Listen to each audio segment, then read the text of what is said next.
If everyone could come in and have a seat, we are ready to get this underway. I'm Mick Bates, and I have the privilege of leading our Center for Innovation and Entrepreneurship, of which the Impact Innovation Entrepreneurship Camp is part of what we do here. We're all about engaging our students and others in really the process of identifying how they can transform lives through purpose-driven innovation and redemptive entrepreneurship. And every day, whether it's a curricular activity, co-curricular, summer camp, or whatever, it's just awesome to see what God does with the people that He brings into what we're about and what we do. We have a couple more people that are coming in here. So, on behalf of the CIA, let me welcome you to the 2026 Impact Innovation Entrepreneurship Camp, and where you will witness all the hard work that these students have been putting in this week. But before we go, I'd like to open up in prayer just to make sure we have the right attitude. So please pray with me. So, Father God, we thank you. We praise you for all that you give to us, all that you bring us through, but mostly, Lord, for the love that you show for us, Father, and how you've redeemed us, Father. So I just pray, Lord, that you would inspire, or put your spirit into the group here so that we would look around and see how we could redeem others as we're empowered by your Holy Spirit, Father. So, Lord, I pray for relaxation. I pray for clarity. I pray for enthusiasm for all of the presenters today as they come up and give the very best presentation that they've given all week, Lord. So we thank you and just give you the praise and glory in Jesus' name. Amen. So we are really privileged with the fact that President Michael Lindsay is going to join us for about 30 minutes today and share some of his perspectives on leadership, entrepreneurship, and other things. There's one thing about Michael, and if I have this right, he's been a university president for 15 years. I think he's finished up us 15 years. And he spent 10 years at Gordon-Conwell, but the last 5 years he spent at Taylor University. And since he's been at Taylor University, I've just been so impressed with the way he's imbued the spirit of entrepreneurship here on this campus. So we've had record enrollments the last few years. If you pass through this university at all, you're seeing a ton of new buildings going up. The Center for Innovation and Entrepreneurship is located in the Horn Academic Center, which is only 2 years old. And since we've been there, we've got a huge chapel going up across the street, and then across the other street, we have a new residence hall that's happening here. So things are happening. But, for me, entrepreneur, I like to have a general attitude. It's really about someone with a state of mind to alter the future. I think President Lindsay exudes that. But you know what the academic research shows? You can't categorize an entrepreneur. They have attributes that nobody's been able to identify. What is the real entrepreneur? But my favorite research that's come out is that really an entrepreneur is made by the way they think. All right? So entrepreneurs can recognize opportunity. They can evaluate that opportunity. And then where I think most of us fall short is they take action on that opportunity. And Michael, I'd really like to thank you for doing that here at Taylor University and making such a difference for the university, but really for the kingdom, because we're, here at Taylor, we're all about creating servant leaders marked with a passion to bring Christ's redemptive love, grace, and truth to a world in need, right? So that's what motivates us, and that's what motivates us to have camps like the one that we're doing here. So Michael, if you can come on up and share a little bit with us, we'd really appreciate it.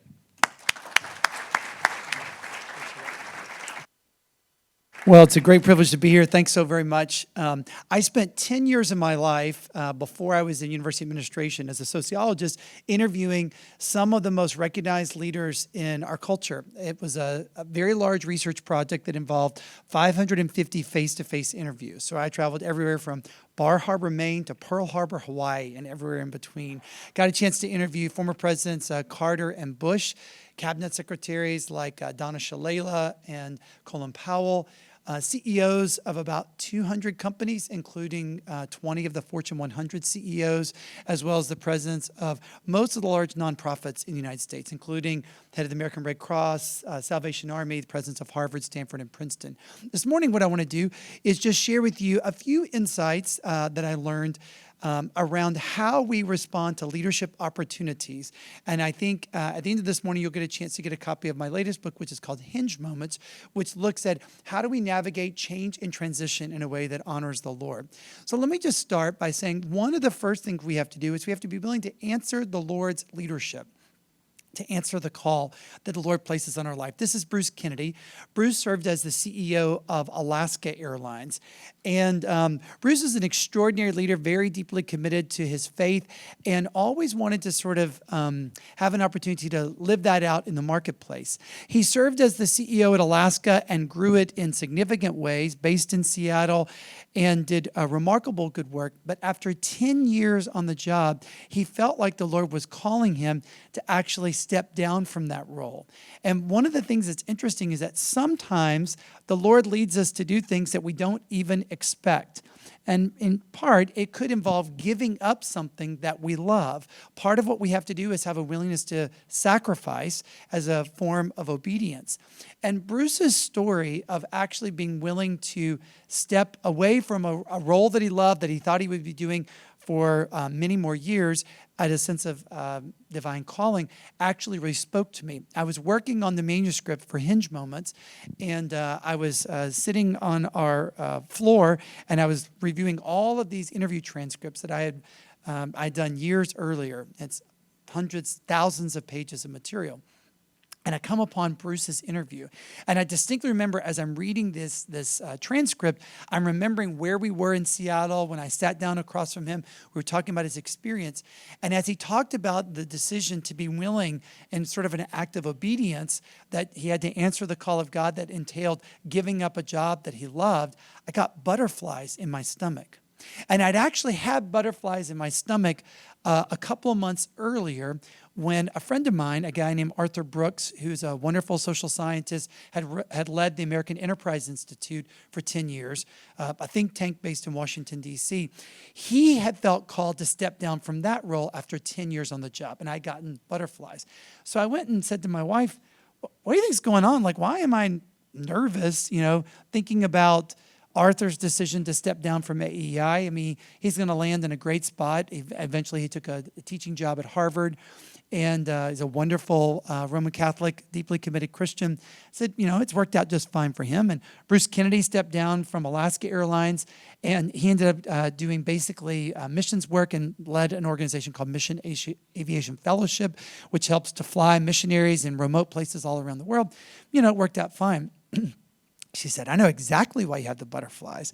She said, next year it's 10 years at Gordon, and you're wondering if God's calling you to do the same thing. I said, oh no, that's a crazy idea. I can't imagine that's the case.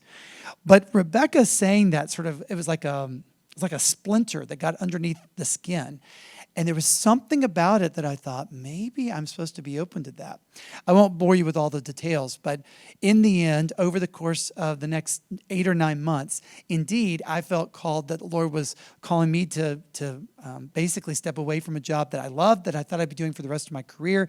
We were living in Boston. We lived about 2 miles from the ocean. I used to run to the ocean several times a week. I loved it. I thought we'd be there forever. And I'm living proof that the Lord can pick you up from the ocean in Boston and move you to the cornfields of Indiana, and you can be spectacularly happy. The Lord has just led us in a really great way. But one of the key messages that I really took away from Bruce's life and example that's actually been important in my own life is the willingness to answer the call that God has on your life. So one of the things, students, that we're hoping that you sense through Impact is that sometimes the Lord calls us to do great and mighty and wonderful deeds, and sometimes he calls you to be willing to give those things up as an act of obedience to do something else that you don't even know what it's going to be. But God has a great future in store for you. Jeremiah 29, I know the plans that I have for you, declares the Lord. Plans to prosper you, not to harm you, to give you a future and hope. And you will call upon me and answer me when you pray to me with all of your heart. You will seek me and find me when you search for me with all of your heart. We want to encourage you to answer the call of God. A second thing that we think is really important is a willingness to commit to excellence. This is Truett Cathy, a wonderful man I had a chance to meet years ago at his corporate headquarters in Atlanta. Truett started the business in Atlanta, a very small restaurant. You can still go visit it now. It's called Dwarf House, and it's actually like a little miniature house, and they have like a door that you have to like bend down to get into sometimes. And Truett said, one of the things that we want is we want to really commit to high quality excellence. And if you've had any of their good Christian chicken, then you know that they have a real commitment to that. And we're really excited to have a Chick-fil-A on our campus. One of the things, though, that we want to encourage you to think about is oftentimes we think about excellence in what you're doing in your schoolwork, or excellence in what we're doing in our day jobs, or excellence in our professional lives. And those are all very important and key ideas, and certainly we want to cultivate that among all of our students. But also, Mr. Cathy taught me the importance of that commitment to excellence to being all of your life, that we want to help cultivate the kind of spirit and attitude that makes you effective, successful, not just as a student or as an employee, but also as a son or a daughter, as a member of your family, that we want you to think holistically. So Truett Cathy, he has since passed away, but he had about 140 foster children, 140. And he had pictures of every one of his foster kids in his office. And we're doing the interview, and he says, do you have any kids? And he said, I see you have a wedding ring. And I said, yes, I'm married, and we have a little girl, Elizabeth. And he said, where are they? And as it turned out, Rebecca and Elizabeth, my wife and daughter, had actually come with me to Atlanta on that particular trip because we have family, and so we were going to see our family. And I said, well, normally they don't travel with me when I'm doing research interviews, but actually they're here. They're here in Atlanta. He said, they're here in Atlanta. I said, well, yes, they're actually downstairs. He said, you left them downstairs? I said, well, yes, because I'm doing the interview with you, Mr. Cathy, and my daughter is 1.5, so, she'd be a little bit distracting. He said, the interview is paused until you go get them and bring them to my office. So we stopped the interview, and I'd done about 40 minutes of an hour-long interview. I go downstairs. I said to my wife, Rebecca, okay, Mr. Cathy wants to meet you, and I don't know what this is about, but can you make sure, like let's be on our best behavior? And she said, I'll do my best. I can't control Elizabeth. She's 1.5. So we go upstairs, and he's like a grandfather. And so he sees Elizabeth, he scoops her up, and he pulls out one of these Chick-fil-A cows, and she smiled perfectly on cue, which I was so grateful for. So he gave her the cow, and we had a chance to visit. And so he had them sit in the couch in his office while we finished the interview. And one of the things that Mr. Cathy taught me is that the call to excellence, which is found throughout Scripture, is a call to the whole of our lives. That we're called to be dedicated in our faith, to bring the same kind of spirit of excellence that you've brought to your schoolwork, to bring that to how you actually practice spiritual disciplines in your life, of daily reading the Bible and praying, of being deeply committed to being an excellent follower of Jesus, as much of an excellent football player you might be, or an excellent emerging entrepreneur you be. So helping you to commit to excellence is one of the key things that we have found makes a key difference in developing kind of next level leadership. Finally is the importance to trust in the providence of God. I interviewed 550 people. I went all over the country. I logged thousands and thousands of miles, but no one intimidated me more than this woman. So Condoleezza Rice was the youngest chief academic officer, what we call a provost, at Stanford University in its history. She was named to that job at age 38. And she is what we would call sort of a wicked intellectual, meaning wicked, unbelievably talented, smart, shrewd. She is super smart. I heard a story that she was in a committee meeting with a group of faculty, and they were debating something, and she was kind of frustrated with how the conversation was going. And so apparently she said, listen, I can speak 4 languages, and what you're saying makes sense in none of them. Like, she's somebody who really knows how to speak strongly. And so she was an intimidating person. So I go in to do the interview, and I had read literally thousands of pages. She had written an autobiography. Lots of books have been written about her. Not only had she served as Stanford's chief academic officer, but she was national security advisor for President Bush. She later served as Secretary of State. Just an extraordinary story. She was a world-class concert pianist and just very, very talented. So I had read a lot, and I was nervous, and I had my interview with her. And I mean, we're super close, like 5, 6 feet away from each other. And I asked her a question, which I really thought was going to be a layup for her to just tell me a story about 9/11. So she was serving as National Security Advisor on September 11th when we had the terrorist attacks. She was traveling with the president that day. So I said to her, could you tell me about your most poignant moment during your 8 years in the White House?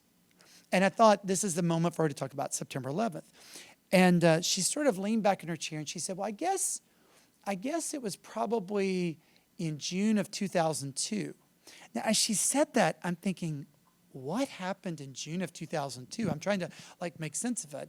And I said, Dr. Rice, tell me more. And she said, well, every week, the President of the United States hosts what's called the Principals Meeting. It's in the Oval Office. The President sits kind of at the end of the room by the fireplace, and we're seated in a circle. And she said, it's about 15 people who are the senior advisors for the President. And she said, this has been going on for probably over 100 years. And she said, the Secretary of State will be there. The Vice President will be there. The Secretary of the Treasury will be there. The Attorney General will be there. She said, I was there as National Security Advisor. And it's a chance for the key principal leaders of the President's administration to talk with him. And usually we're debating some issue that's the President's trying to decide about. She said, in June of 2002, the President had challenged us to come up with what he would call a signature element or a signature public policy initiative that would make good on his campaign commitment to be a different kind of political conservative, what he called a compassionate conservative. And she said there have been a number of different ideas that have been floated around, but one idea had gone all the way through the full vetting process that was being presented to the president. She said in 2002, there was a real problem across sub-Saharan Africa. The AIDS pandemic was just ravaging the continent of Africa. We in the West had discovered that you could take a cocktail of medications that would not heal anybody of AIDS or being HIV positive. They would still have the disease, but it would sustain their life for 10, 12, 14. At this point in time, the average life in the United States was being sustained by 15 years after being diagnosed with AIDS, which is pretty incredible.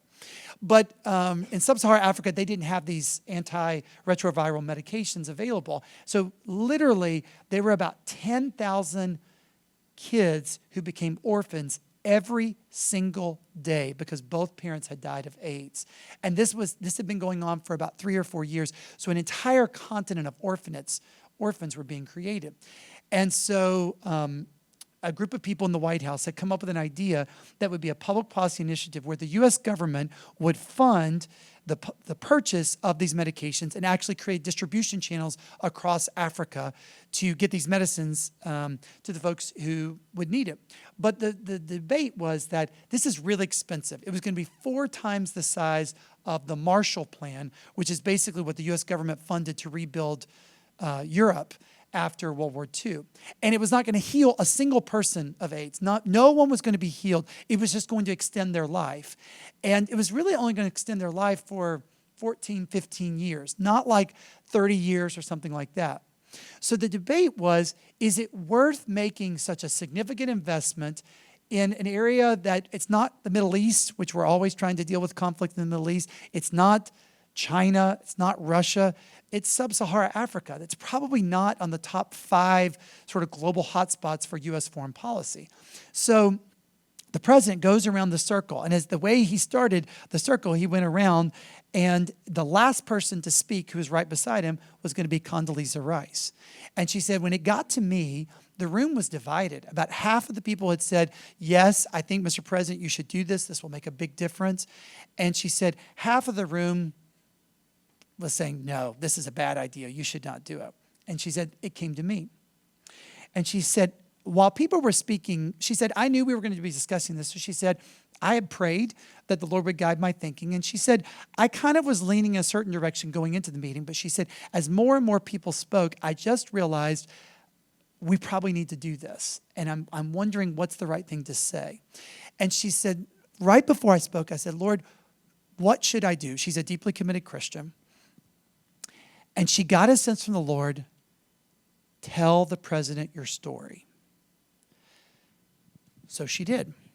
She said, Mr. President, I don't know if you're aware, but when I was 14 years old, my mom was diagnosed with a rare form of breast cancer. We were living in Birmingham, Alabama. This was back in the day of the segregated South. So as an African American in Birmingham, Alabama, we didn't have as much medical care as some other people did. But we knew some people, and we were able to get Mom into an experimental treatment program for her breast cancer. And we didn't know if it would be successful or not. We knew it would not cure her of cancer, but we thought it might actually sustain her life. And Mom got involved in that cancer treatment, and it started to have a good effect. Some of the symptoms started to abate, and Mom was around to be able to see me graduate high school early. I ended up enrolling at the University of Denver for my undergraduate studies. While there, I developed a real interest and passion around foreign policy, and particularly around the Soviet Union. I remember talking with my mom as we debated if I should actually go and study Russian in Moscow, which I did. And then I really developed a real interest in the Soviet Union, and so I ended up applying for grad school. She was with me as I was talking about different places where I go. I ended up enrolling at the University of Notre Dame. Mom was really sort of helping support me through that process.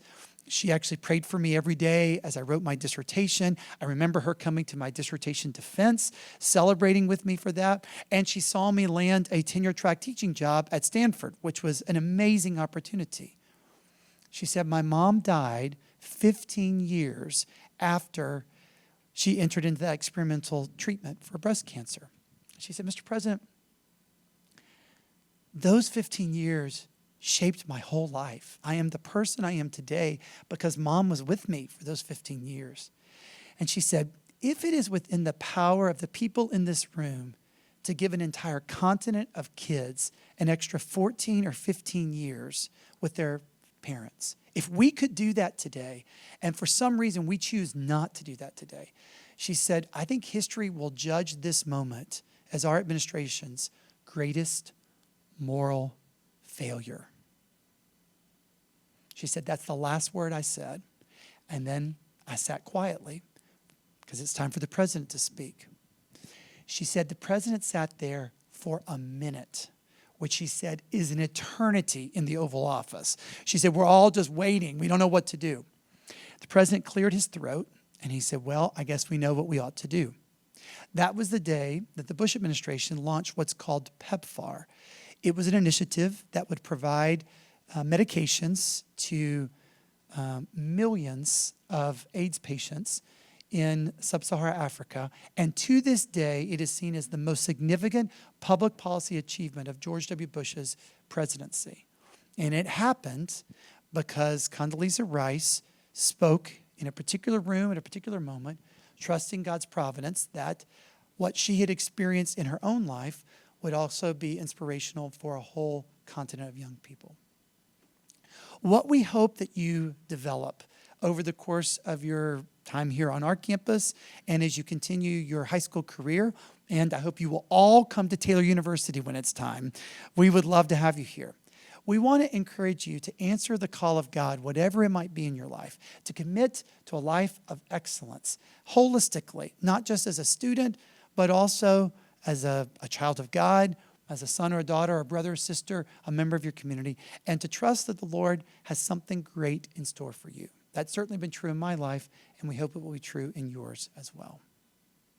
In addition to some of those thoughts, I wanted to have a chance to just answer a few questions that the students posed to me. Now, we got lots and lots of questions, but I will try and just tackle a few of these really quickly before we continue on with the pitch competition.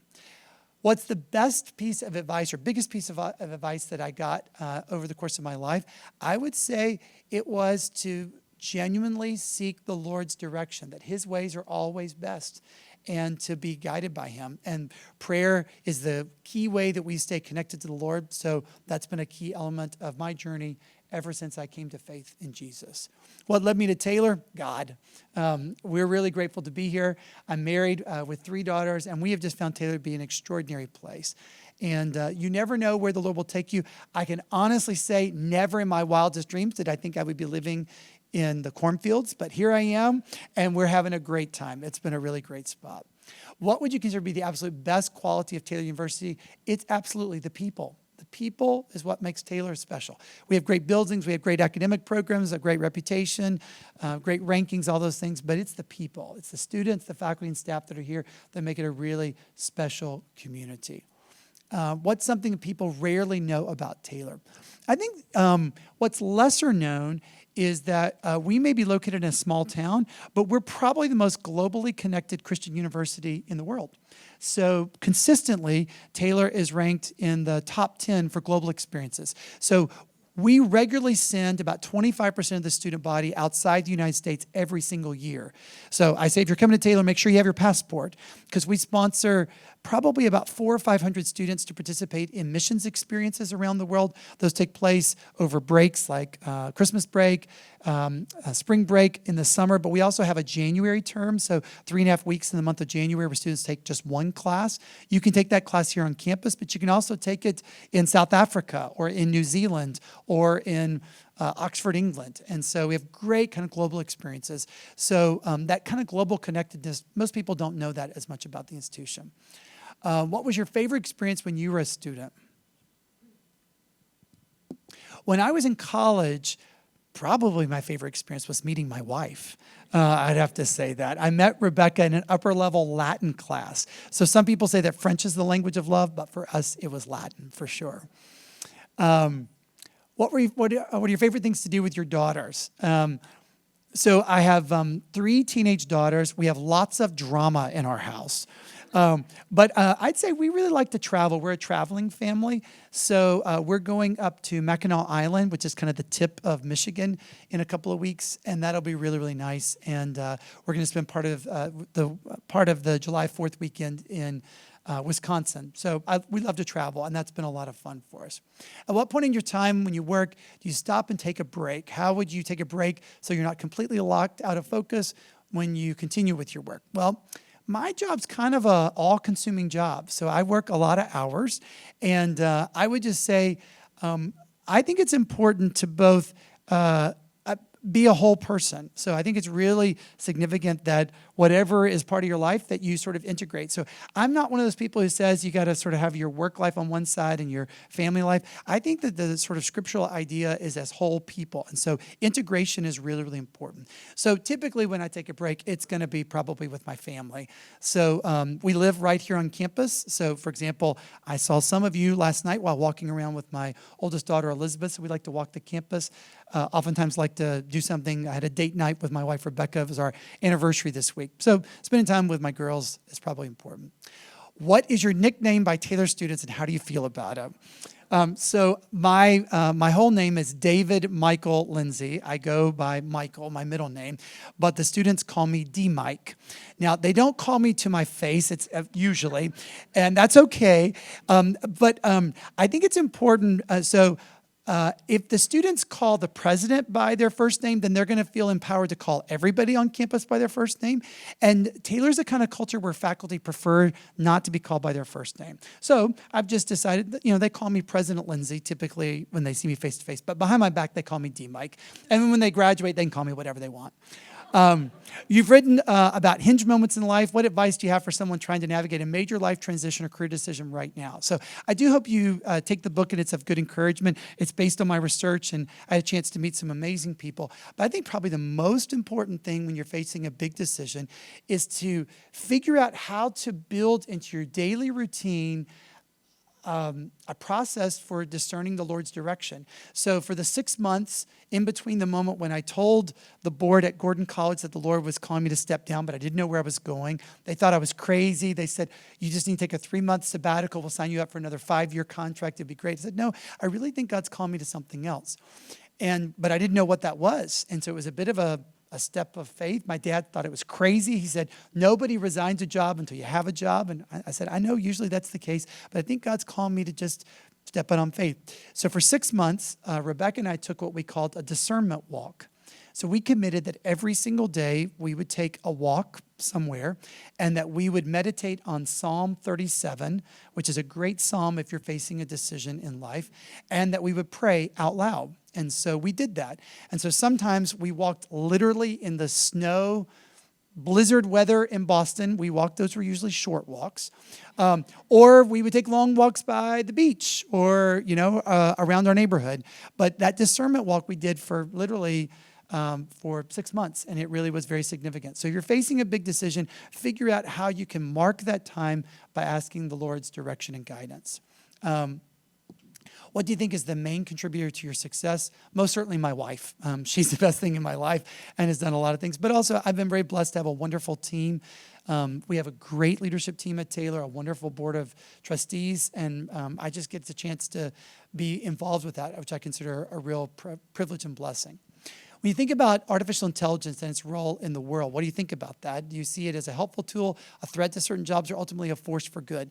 I think artificial intelligence, or AI, is changing the world like the internet changed the world. Like, it's comprehensive. It's going to change everything. It's going to change how you get medical advice. It's going to change how you get jobs. It's going to change the jobs that you do. It's going to change, if you're looking for a new church when you move to a town, it's going to change actually how you search for churches. It just changes everything. What we're trying to do at Taylor is to say, how do you take the very best of that technological development, channel in the right way, and then how do you curtail or minimize the harmful effects? AI is like any other technological innovation. It's funny because we came upon in our archives in the 1980s, our faculty had a debate whether we would allow students to have VHS cassette tape players in their residence hall dorm rooms. Now, students, you don't even know what I'm saying. I'm speaking a foreign language. But there used to be these things called videotapes that you could watch TV programs that you would record, or maybe even movies. This is before you watched it on your phone.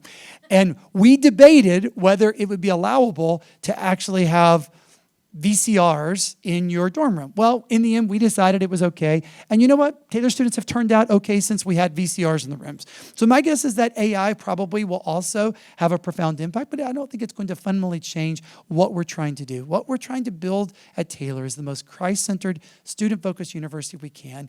And part of what makes this place amazing is the cohort of new students the Lord brings into our midst every single year. It's a great privilege to have you all here for Impact. We're honored to have you all here and excited to be able to see what God will do in your life, and excited about the pitch competition. Let me close this with a word of prayer. Would you pray with me, please?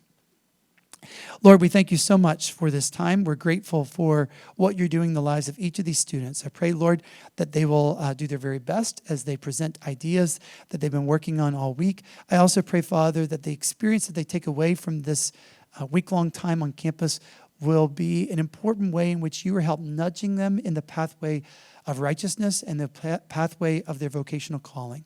Lord, we're grateful for their families, for their schools, their communities, their churches that have nurtured and supported them. We pray your anointing and blessing on their lives. This we pray in Christ's name. Amen. It's been great being with you all. Thank you so very much.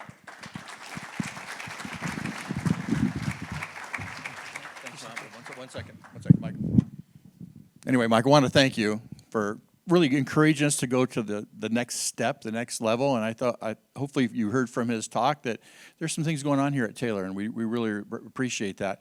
Entrepreneurship's not always about making money, right? It's about changing lives. So, Michael, thank you for coming. We have a gift here for you. Very nice. And I would like to pray for you, okay? Because Michael rearranged his schedule because he has to go to a funeral for a Taylor employee's son who lost his life recently, okay? So let's pray. Papa God, thank you. Lord, I just pray more of your spirit into Michael as he goes north. Father, that when he gets there and engages, that you would give him exactly what he needs. Give him the eyes of Jesus right now, Lord God, that he'll be able to go into that situation, ascertain what's going on, and bring your love, grace, and truth in a way that Heather and her family just feel loved by Taylor University. Thank you in Jesus' name. Amen. Thanks. All right, man. Appreciate you.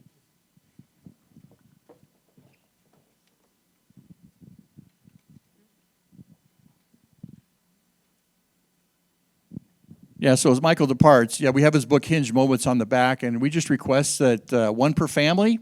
If you don't have your family here, student, pick it up and read it. It's a relatively quick read, but it will open your eyes up in ways that you just saw as he shared about ACT or ACT. Okay, well, you're here actually for the pitch competition, and before we get there, I want to share a little bit about what your students have gone through this week.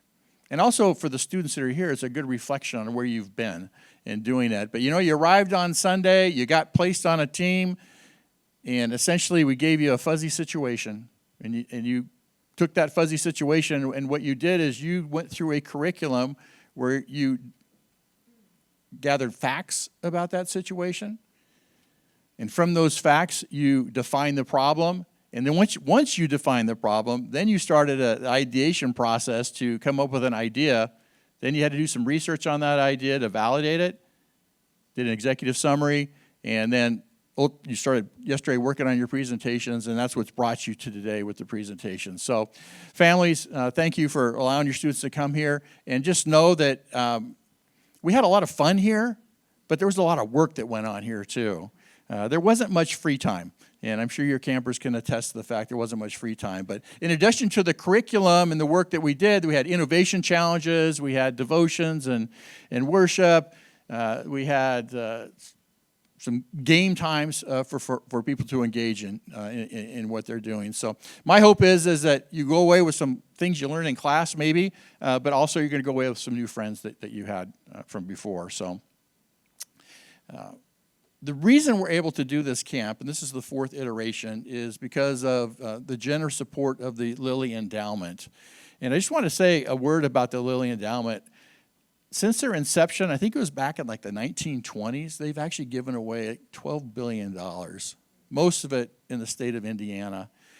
And actually in 2024, they gave about $300 million to Indiana universities that are here. And it's from a generous gift that they provided that we're able to expand this into the high school realm and do innovation entrepreneurship. So I can't say enough.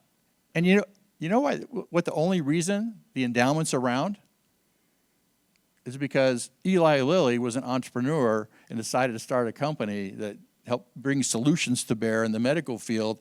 And out of that, the endowment was born, and now we're able to do a lot of social good with it and what's happening out here. So entrepreneurship is a really strong thing to do. So we're going to share a little bit about the activities that have gone on over the last 5 days for those that haven't seen it. So I would say let's roll the video.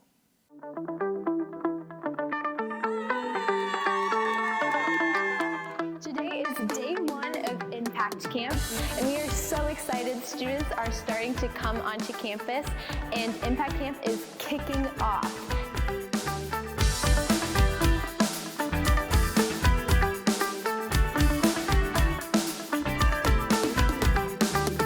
We are so excited. Energy is high. Let's get hype. Today we have a couple things to look forward to. We have our first innovation challenge. Our product used the fake idea of like a virus infecting college students, and so we had to figure out a way to combat it. And we had to develop a product using those things in mind. And my challenge to you this week is to be present. I think you'll look back on this week and think, wow, like not only am I better from this week, but I can help make other people better from this week as well.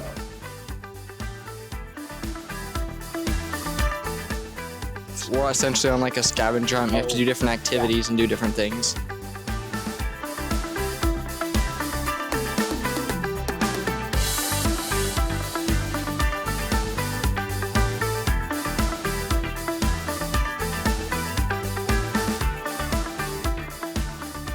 Right now, we have to find treasure at the beach that does not have any, like, and they're doing that. We have team members doing that right now. They're working hard at it while we're just sitting here. A good entrepreneur distributes in the load.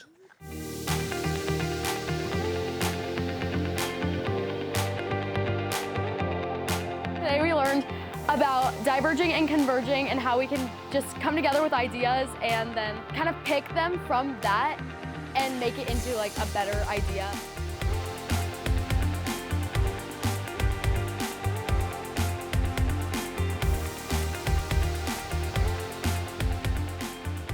Started off by doing like a little puzzle game. That was pretty fun, where you barter and negotiate with different teams, trying to get your colored puzzle pieces and get their colored puzzle pieces so they can't finish. Second place, second place, second place. Let's go, second! Woo!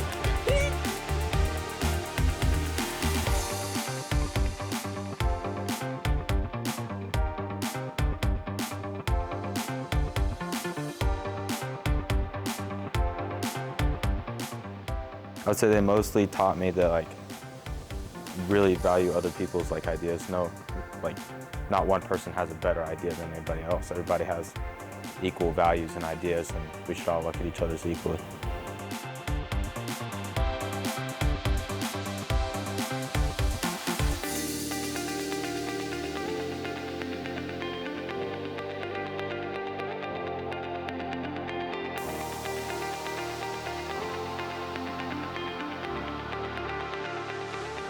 Yeah, impact! Woo!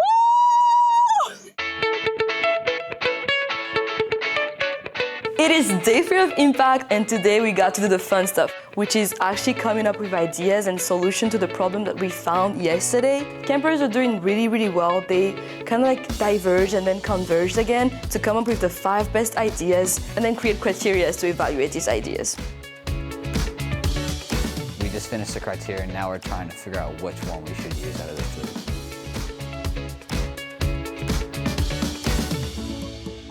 3, 2, 1, stars! The boats was actually a really fun experience. We built our own boat. It was really like a bunch of cardboard. We just taped it all together. Let's go! You got this!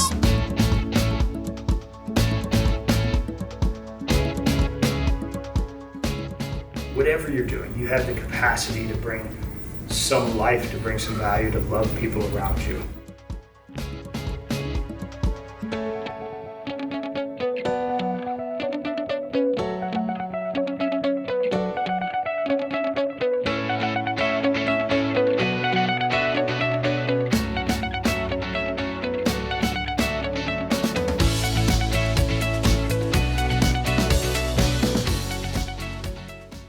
How many pieces do you got, Isaac?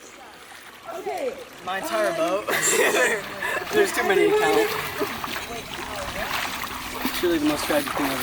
Okay, everybody, we're gonna all help.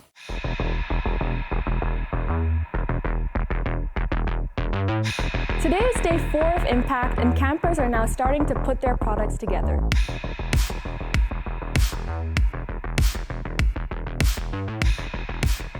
They've also started working on their executive summary to submit to Dr. Bates for review.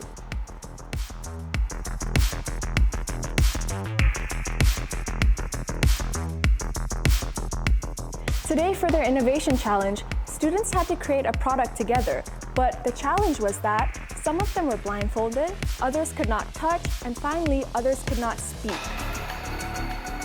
It's a sensory deprivation experience, you know? I'm very, it's pretty dark. For their professional development, they were able to choose one of 3 sessions to attend: marketing, finance, and finding your why. They have to create a little mini social media campaign with video and ads to tell a story. And today, they're each showcasing their work. So it's a fun day to see what they've learned, what they've created, and celebrate with them. Impact! Today, they were also able to have Media Day, where they got group photos. Finally, we end the night with some worship and a devotional led by one of our staff. Let's hear it. What did a fox say to the pig? What? Hi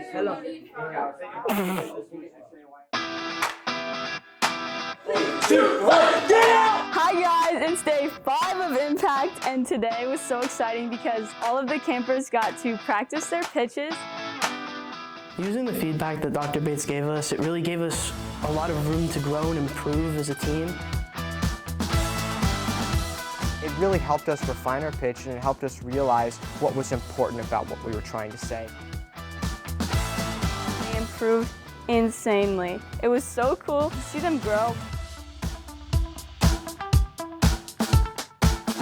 I'm feeling like we're gonna win. And I think we're gonna rock tomorrow because of this. I'm really looking forward toward our pitch tomorrow because I think it's going to be a super fun experience. We're going to get to be out there, we're going to get to be in front of a huge crowd of people and really present the work that we've worked so hard on. For the team that blew you away, who is here to save their day?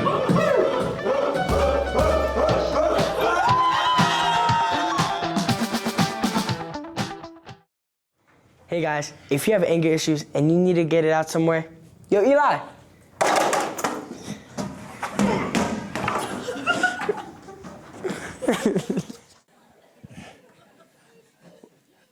Well, parents, I don't know about you, but watching that recap of the 5 days, I'm tired, okay? It makes my heart warm just to know how much cool stuff that we actually do this week. We pack it into the 4 or 5 days, so I appreciate that. I do want to do a special shout out to Raina and Annie, who are videographers for this and putting these things together. So thank you. Raina's back there. Annie's over there. And the reason I'm giving them a special, all our staff work super hard. Kyra's going to probably recognize them later, but Raina in particular was up till 2 to 3 in the morning every night making sure these day videos got out so that they could be used first thing in the morning. So thank you. Thanks for the hard work to do that. Okay, we have been a long ramp up to the main event here. It's actually a pitch competition. That's what you guys came for, right? So a little bit about the rules of what's going on here. So this is a business concept pitch competition, so it's not a business plan competition. Remember, we only had like 4 days for them to go from 0 to what they have today. So keep that in mind as you go forward. But the pitch rules are, there's 10 minutes total time. Each team will have 7 minutes to make their presentation. And then the judges here, down here, will have 3 minutes to ask questions about that. About a minute to get between pitches here. And then once we get through all this, the winners will be announced at our closing ceremonies today at 2:30. So you're going to want to be sure to come back to see how things went down and where they ended up. Okay, let's meet our esteemed judges here, specially selected for this event. We have Nathan Sudarth, who is from Fishers, Indiana, and he's a quintessential serial entrepreneur. He has Kids Party Zone, which does huge events. He's done things at Lucas Oil Stadium and for the Pacers and things like that. He has multiple businesses. The one that I particularly had fun touring was the Restroom Ranch founder. Yeah, these are high-end porta potties for weddings and events and things like that, but it's like walking into Donald Trump's bathroom, frankly. That's the way it's like, okay? Thank you, Nathan. We have Stephanie Moran, who has been a long-time Anderson resident. And the thing about Stephanie that's been great is that she's actually been involved in connecting people to mentor young people. So she has a real stake in the interest of what's happening to our young people in Indiana. So that makes her a perfect judge to come in here and see what you high school students have to offer. Josh Zacchaeus, another entrepreneur. I've known Josh a long time. But he currently is the director of venture development at Flagship Enterprises, which is a large incubator down in Anderson, Indiana. So he brings a wealth of entrepreneurial experience to that. He is also owner, along with my daughter, of the Exchange Coffee Shop in Anderson. So if you're near Anderson, I encourage you guys, shameless promotion, okay?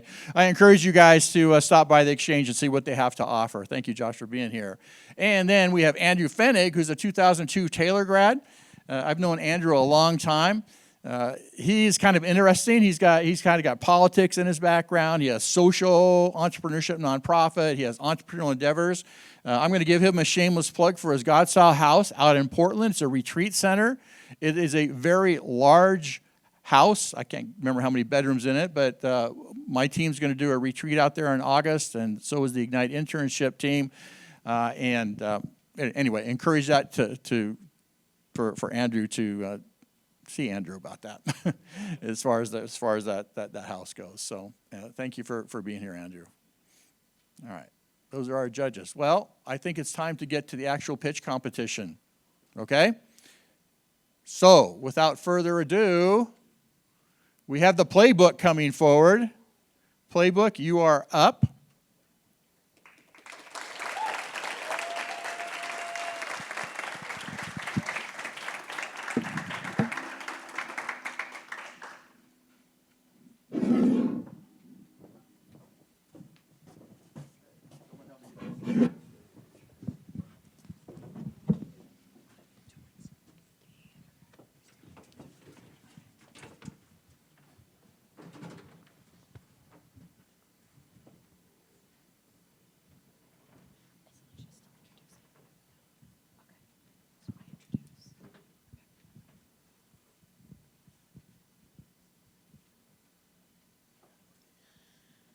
Hello, everyone. My name is Lucy, and this is Yaritza and Nico. My name is Eli, and this is Steven, and this is Lucia. So, like many other people in this room, I played sports for a very long time. Along with sports, I do the musical, I do choir, I take my academics very seriously, and I often find myself running out of time to do the things I truly want. To have friendships, to have relationships that I truly care about. And when I don't do well in my sports, it affects the things that I do outside of my sports. And so I feel like there are a lot of people that deal with the same thing. So 8.85 million people. That's the amount of student athletes in the US. Roughly 40% of them deal with burnout, anxiety, and a loss of their purpose. And only 10% of them want to find a way to fix this. So our solution for this is to create an app. This app is called Playbook. Playbook will help student athletes be able to connect with mentors all across America to help meet the psychological needs that they have.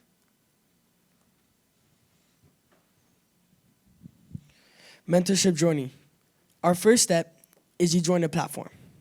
Our second step is you choose a mentor, meaning there's categories of any sport you could think of, comes with a description about the mentor. And then our third step is you begin training. Our target audience is primary, 3.5 million athletes. Our secondary is schools lacking sports counselors. And our third is partners, schools, coaches, and of course, mentors. With the Playbook, coaches and athletes from across the nation will be able to connect and have one-on-one sessions for training. So if you take an athlete such as Andrew, a dedicated student athlete who is also a soccer player, he can pay a monthly subscription for the app, and looking through a list of accounts made by coaches and retired athletes, he can find the exact coach he needs, such as maybe a soccer coach who specializes in tactics for goalies. Andrew can book this coach, and if he enjoys his bi-monthly sessions, he can pay a higher subscription to get those sessions every week.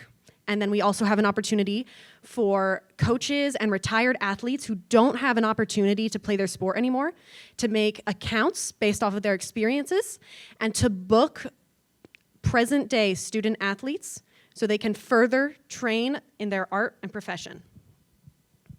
Our vision and growth for this app is to start with individual athletes who want to grow beyond the physical side of their sport, who want to grow into the mental and emotional healthiness it takes to achieve beyond this. After focusing on individual athletes, we would expand to school teams who were willing to give each athlete their own individual mentor as well. And hopefully within the next 2 to 3 years, we hope our app will become the go-to mentorship platform for student athletes nationwide. So you're probably wondering, why should I invest in this app? Well, it's simple. When you go to see, like, such as a therapist or a mentorship coach, this average session costs around $40 to $100 per session. But with an app like Playbook, it would only be around $25 per session for our regular plan and $20 per session for our platinum plan. So you save a lot of money in the long run. And for our profitability, for our first 2 years, we will lose around $1 million, but by our third year, we'll gain around $400 in profit.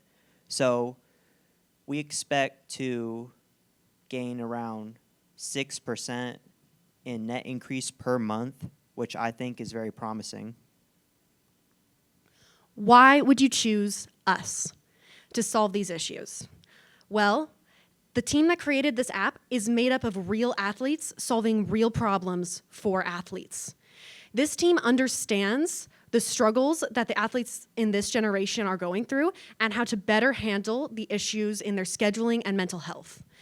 And we also offer affordable and personal mentorships with experienced coaches.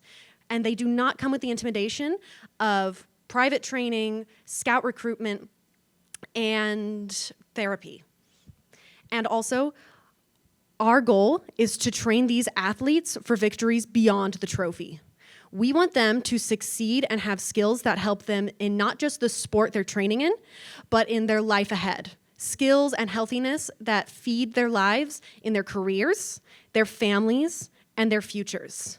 Most apps manage teams, but the Playbook develops people. Thank you.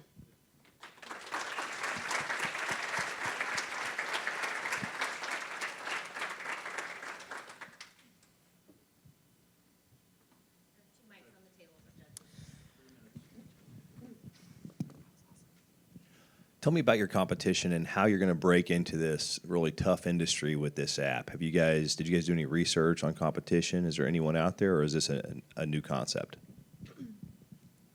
Yeah, so there's some other apps that like Huddle or TeamSnap that are more team-based, and although that's helpful, it doesn't really speak into the mental part of things, the part of the game that you just can't get through, that part where you mess up in your sport and you just can't get through it. You're down on yourself, and this is where it can help you through that. There are other mentors that you can find online, but typically they are way more expensive. So we're just making it more accessible and kind of changing the game with our app. Great job, everyone. Really, it was a good, great presentation. You were thorough, well presented. So first off, just great job. My question: you guys hit some financials, which are great, like ballpark of like what's the path to profitability. But the question I have, because you talked about the type of person that would be a mentor, but you didn't really say like how many mentors it's going to take.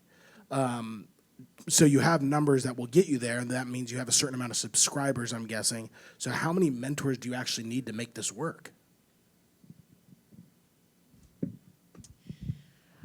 Well, based on the statistics we ran, we started off with an idea of having about 500 athletes who would originally come on. So if we have coaches who are willing to book more than one athlete, we can maybe do 1/3 of that. So maybe around like 350, 300, that range. My question is around how important is it to have a mentor that plays the same sport? You mentioned like a goalie, and because for a second there it sounded like you were focused on skills development and not the mental side of the game. So yeah, how important is it to have a skill-to-skill alignment between the athlete and the mentor? And the second question is, have you thought about how the profit sharing works with a mentor? Are they doing this full-time for a living? Are they doing it as a side hustle, a couple athletes a month? How do you envision that working?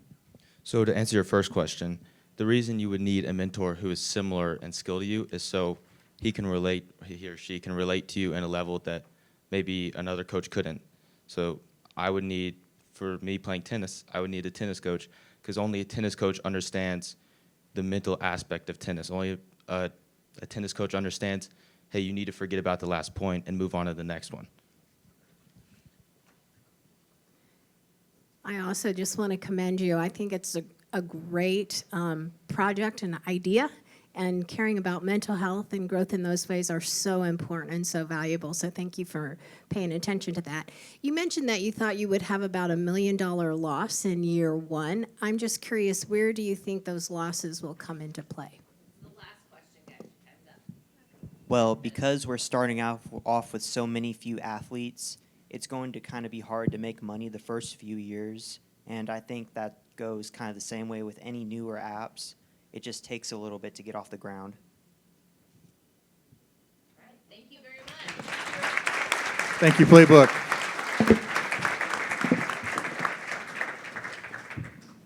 Next team to present is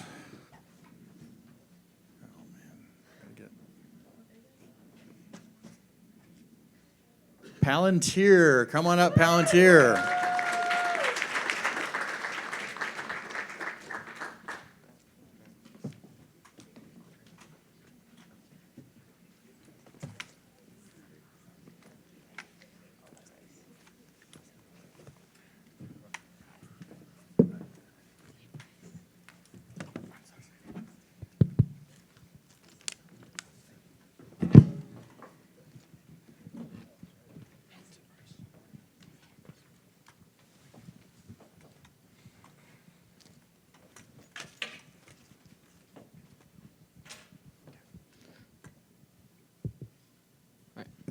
We are Palantir. In 2018, a small town in Kentucky experienced a tragic loss. One of their police officers was caught in a flood and his car was swept away. And he radioed for help. He called for help, but unfortunately, that help never came. He was later found dead in a flooded field. This illustrates a problem that is rampant throughout our police stations and emergency services, and that problem is miscommunication and a lack of location tracking. Let's look into this problem a bit more closely. You may think, well, don't they have the radio to communicate? But in reality, instead of being the solution, the radio is the problem. A recent study of 62,000 radio transmissions found that it was difficult for both people and automated systems to interpret what was being discussed over the radio, meaning that instead of sparking communication, it sparked confusion. If we look at this a bit more closely within an emergency high-stakes situation, you can see how critical this is. Take the example of a police pursuit. Police training information consistently states that communication during a pursuit consistently falls short, and that is because of one major issue. The pursuing police officer has to do 3 things all at once. He has to keep track of the criminal. He has to make sure he doesn't hit any pedestrians or other cars. And he has to inform his team and his supervisor of his location at all times. Not only is this a lot to do all at once, but when the adrenaline is pumping and your heart is beating out of your chest, you just can't. So that is why we have created the Palantir Sentinel. It's a durable, shock-resistant device mounted on the wrist, and it has a map with locations of nearby units, and it has accessible emergency reporting. So taking a little bit of a deeper dive into it, it has a large enough screen in order to be able to see everything that you need to and keep track of a map and make sure that you can contact for emergency services if you need reinforcements. It also has extra buttons along with that touchscreen to ensure that even if that touchscreen does fail in that rare scenario, you still have an option to call for reinforcements. And then taking a deep dive into the UI, there's the emergency SOS button. In 2 clicks, you can immediately contact for reinforcements, allowing for a quicker, easier, safer, and better reinforcement calling system. You can see where other units are, along with like ambulances or hospitals, allowing for better communication and seamless teamwork. With budget analysis, year 1, it's going to be primarily research and development, so we're not looking to make any revenue there. But by year 4, we expect to start making a profit, about $450,000, with our primary expenses being development, employees, and marketing. So our target market is going to be police officers, and then later in the future, we're going to go to EMTs, and then firefighters. And then for our competitors, we have the Garmin and then the Apple Watch. And then for ours, we have an accessible interface, which you don't have to go through a complicated menu. You just turn on the device and the map's already showing where all the officers are. Then we have a GPS that tracks you and everyone else, so it pings where you are on the map, and then everyone else around, like the patrol officers, ambulances, etc.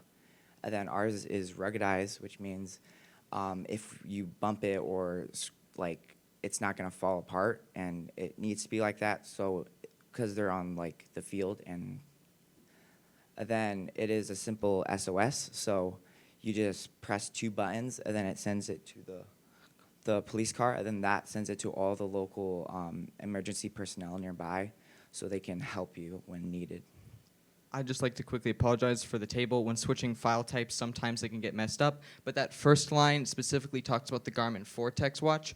The second line here with all the X's talks about the Apple Watch 9. And then the bottom line is meant to discuss our product, the Palantir Sentinel. Then our marketing plan, we plan to go to both trade shows and EMS conventions to advertise and gain excitement for our product. And then we're gonna first trial 100 units with local police stations nearby. And then once that's a success, we're gonna spread to major cities around the area.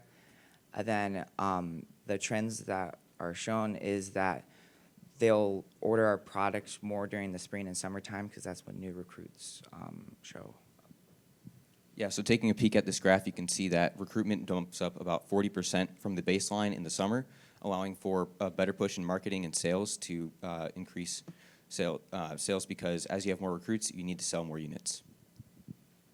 So our plan for our milestone is we plan to launch our prototype and do partnerships around January 2027. And at the end of that year, we plan to fix our prototype according to opinions that like 5 to 10 police stations might have. And by the end of the next year, we plan to launch our Palantir Apollo to like EMTs or firefighters. So why choose us? Well, this is a product of solution.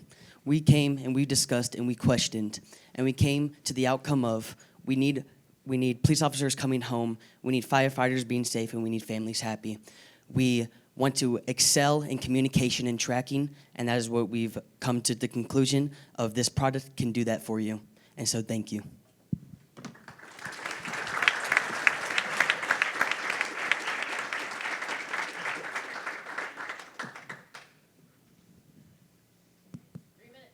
Couple quick questions. Is this device competing with the radio, or is it complementing the radio? So what it's really meant to do is it's almost meant to not necessarily replace the radio, but for times when there's high-stakes situations where you can't really talk within a coherent manner, which is or the radio may scramble your voice, you're meant to click the button. If we go to the UI, you're meant to click the button, the SOS emergency button specifically, or code buttons, just to quickly get that information across without really any chance of miscommunication. So it's not necessarily meant to replace the radio, but it's meant to sort of act as the first method of communication in emergency situations. I'm curious about the hardware, why you decided to go the hardware route. Great job, by the way. Really good presentation. Love the scope of the problem that you're trying to solve. I love the ambition. It's really good. My first question was about hardware, and why hardware versus an app on a phone that does it have capabilities that most phones don't have, because police and firefighters are already carrying those? So we chose not to add it to a phone or anything like that, because lots of times with the phone you may have to scroll through different apps or deal with a password in different situations like that. Ours is meant to be essentially, this is almost the operating system. So once it's turned on and you have the officer logged in at the beginning of their shift, it's meant to be easily accessible. But with a phone or something like that, it's a lot harder to actually get to the app quickly.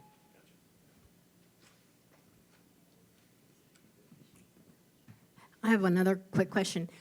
In your research, were there critical loss of life because of the miscommunication, which kind of helped motivate this, or just that the miscommunication occurs?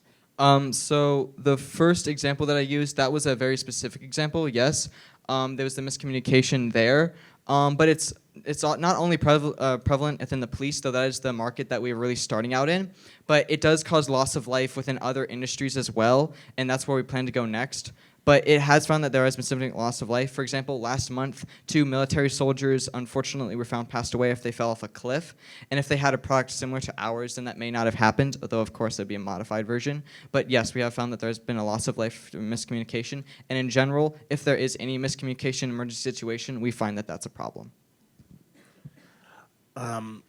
I guess my question is because you're targeting police officers, EMT, firefighters, but this seems more like an infrastructure thing with like actual departments, cities, larger things like that. That being said, budget's always going to be a challenge of getting somebody to buy into that. What is the price point that you guys were guessing that you would be at, that this would be realistic for a police department with a small budget to buy in so they can look out for their officers? We were thinking about $750 per unit, based off of about a $400 cost plus manufacturing. So. And just to add on to that, the unit itself doesn't only act as GPS. What we're planning on doing is there'd be an app attached to the cars, to the computers within the cars. So even if you only have 1 or 2 units, you can still see the location of all the police units. So you don't necessarily need everyone to have this device. It's meant to be accessible. But you can just really see everyone's coordinates through the apps on the computers, which complements the wrist-mounted device. We're out of time. Thank you very much. Thank you. Thank you.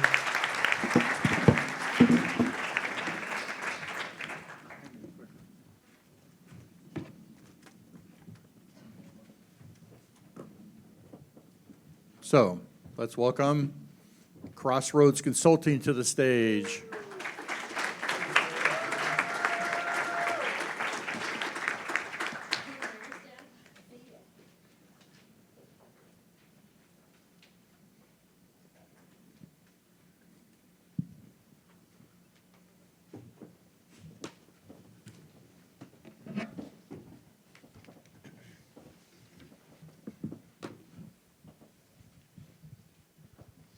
Hello, judges. We are Crossroads Consulting, and I would like to tell you a story. Now, I would like to introduce you to one man, and that man's name is Joe. And Joe, he's from Kokomo. And now, Joe, he is a master of his craft, the best in the business. And his business is brisket. Now, he makes the best brisket you have ever tasted. I mean, just heavenly. And people, they love Joe's brisket. They want Joe's brisket. But you see, Joe's not really a business guy. He's more of a brisket kind of guy.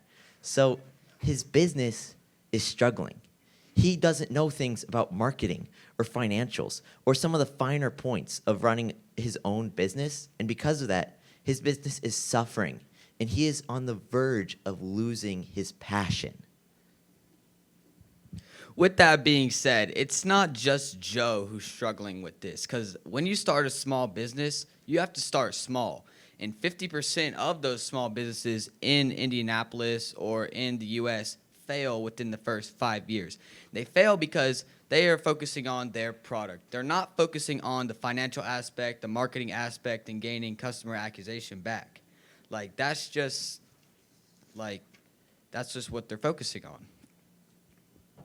In order to address these problems, support is needed, which can be found on our website. The tools that we give to these small businesses are not only content specific to their business, but they're also relational. So how does this help Joe from Kokomo? Let's talk about our software, the Trading Table, on our website. So we spent part of this week developing our own website, and we have this section, the Trading Table, which I just mentioned, that helps small businesses support other small businesses. We as a team are very connected with small business, and that's mostly our business motto. So whether it's connecting suppliers to buyers or other service providers to other small businesses, that's how the Trading Table works, and it's set up in a very simple way so that just people like Joe, people like you in the crowd, can understand how to use it. Next, we have Pro to Business. Pro to Business is where pros go, they set up an account, and they are listed on there absolutely for free. People who own small businesses, like Joe from Kokomo, don't want to go looking for these experts themselves. In this place, they can find them all in a simple format where they can find all the information they need to find a personalized professional that helps them specifically with their needs right here on our site. Next, we have our events. Our events happen at Lucas Oil Stadium. I know some of our judges here have some experience with Lucas Oil. Bet you've never seen a small event in Lucas Oil, but we're gonna try. So we'd love to start this at the beginning of our second year with one event in Lucas Oil and move up to 3 moving into our third year. So I see y'all looking at me. How in the world is this profitable if we're just helping people? So let's move on to the actual statistics of this. This is our year 1 revenue chart here. This is all expected revenue. So, looks kind of like a wave. As we progress, all of our stuff functions off of a monthly business model. People subscribe and they pay each month, and that's how, as we produce new products and put out more of our stuff, like our conventions, in waves, our revenue goes up. Year 2, we move up quite a bit, and I know that's a large jump, but this is where we start our conventions, and where we start our actual on-the-ground consulting, where we send our people in with a small team of consultants that we hire part-time to talk to these people and consult them on their businesses. And I know that's a big figure up there on the screen right now, but this can be true with only 20 companies we are consulting by the end of year 2, and just a couple thousand users on our website. Our plans and pricing here starts at $150 a month. So, your Joes from Kokomo can get a smaller package specialized for them. $4,500 a month, moving up, the more employees you have, that's 13 to 15 employees. There is about 10,000 small companies around Indianapolis area. Only 80 to 90% of those small companies have less than 15 employees.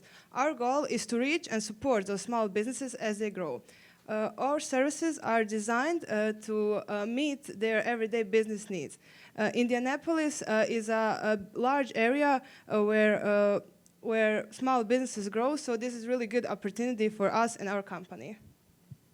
So how do we plan to implement this? As Titus has already discussed a little bit, around month 3, we'll be building our network, whether that be boots on the ground, face-to-face with businesses, making those connections, or using channels that are already in existence like LinkedIn to build that kind of framework. And then around month 6, we'll be launching our online platform so that businesses can connect with each other. And then around the beginning of year 2, we will launch our brick and mortar consulting location with ideally 2 consultants that can just walk alongside the people.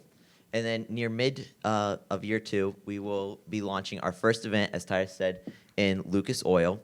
And that would just be a wonderful conference for small businesses and local people to really come together.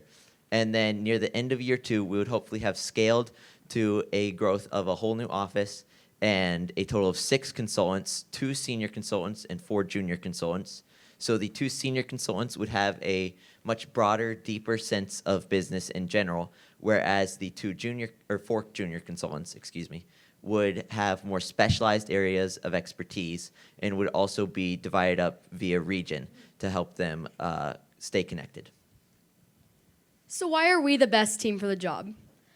By a show of hands, how many of us in this room have been or are connected with a small business in our area? That is a lot of us, and I know most of us on the stage even call those small businesses our family.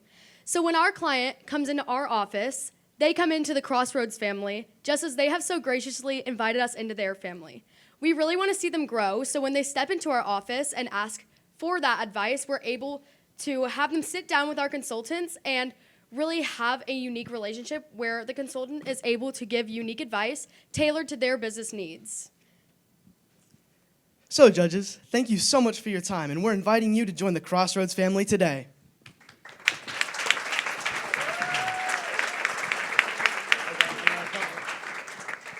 Great job, guys. Yeah, I got a few questions. I'll try to stick to 2.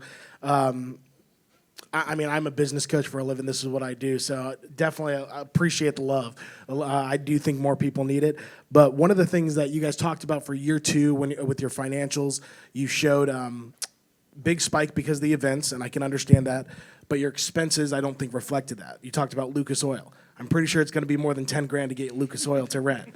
So I just thinking about expenses, I don't know if that's going to be right because your expenses increased about $10,000, and so just be looking at that. The other thing, I guess, there are a few companies, you mentioned LinkedIn, they do a lot of similar things, what you're talking about, the networking side, but Alignable's another new one that's very popular. They do in-person events, things like that. When it comes to the why us, like why you guys are unique, what would you really say that value proposition is that you're offering that's unique to these other ones that are already doing it? You mentioned like unique coaching and things like that, but nothing like tangible, so to speak. Could you talk to that? Yeah, so in our experience, specifically my own, a lot of those alternatives either offer a very kind of broad, almost principle-based kind of coaching, where it says, here are these principles, now you go apply it to your business, or they focus on slightly what we would think of more medium-sized businesses, usually more the 15-plus kind of employee range. So ours is very much more tailored to those people who really just have no clue what they're doing. It's a 2-3-man kind of operation that's going on, and we can really come in and give them the exact guidance that they need in person, face to face, and build that kind of relationship. Great job, guys. Your passion was awesome. I loved it. And the roadmap to success was really cool to see. I really like that. But I want to go to your website. The website and creating a website so fast in a few days is something that I would have never been able to do 20 years ago. It would take me months staying up all night with something called Yahoo Site Builder, which is a dinosaur. You guys would never even know what that is. So talk to me about what AI platform you used for this and what your experience was like with it. And did you build out a full site or just part of it? So these, if you can flick to the other screenshot too, both of these are screenshots from a site that I worked on this week using Claude. So using Claude Code, working inside of, if you've ever used VS Code before, if anybody here has heard of VS Code, that's what I used in addition to Claude to make the website. So it is, while the people don't really exist, it's a fully functional website that is published right now. Did that answer the question? Absolutely. I was hoping you'd say Claude. All right, good job, guys.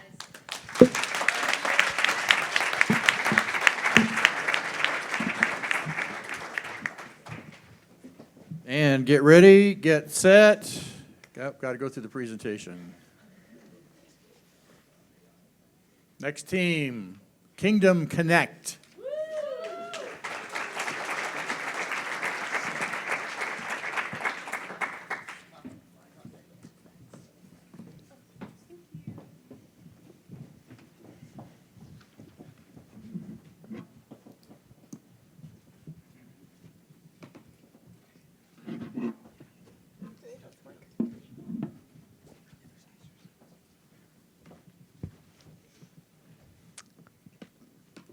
What if I said that the next program your church needs is already sitting in your pews? And now I'm not talking about a new budget or a new hire. I'm talking about using the congregation that God has already given us to glorify Him. God has given the congregation and people inside different gifts to glorify the kingdom. And through our website, Kingdom Connect, we plan to use those. So what is the problem? Churches lack the system to connect those in need with those willing to share their gifts. And 43% of U.S. families lack the resources to meet basic needs when people in the congregation can already do that. All right, so here at Kingdom Connect, we have a web-based platform that establishes a bridge between the needs in the community and both the person that can provide relief in a church. So essentially how it works, as you can see on our little chart up there, is someone goes to our website, which we also have a website. Some of the links aren't perfect yet, still in development, but a few slides later, we'll have a QR code that you can scan, and it will take you to our website. So you go to your bottom of our website, you scan, or you don't scan, you fill out a form, and through that form, it submits it to the cloud, then we have an AI matcher, which goes through, and it matches you straight to someone who can provide relief for your need. And it's almost instant response. It'll schedule for you, and it'll set a response system for you, and you'll be able to know really soon where you have to go and where you'll have to travel to. It's usually about a 15-mile radius to meet that need. So there are 4 different price points, and these price points are not different tiers where you only get half the access to the website. With all 4 of these price points, it gives you full access to all the tools. First one is small churches, which is $49 a month. Medium churches, which is $99 a month, and large churches, $199, and enterprises or multiple campuses, that would be $399.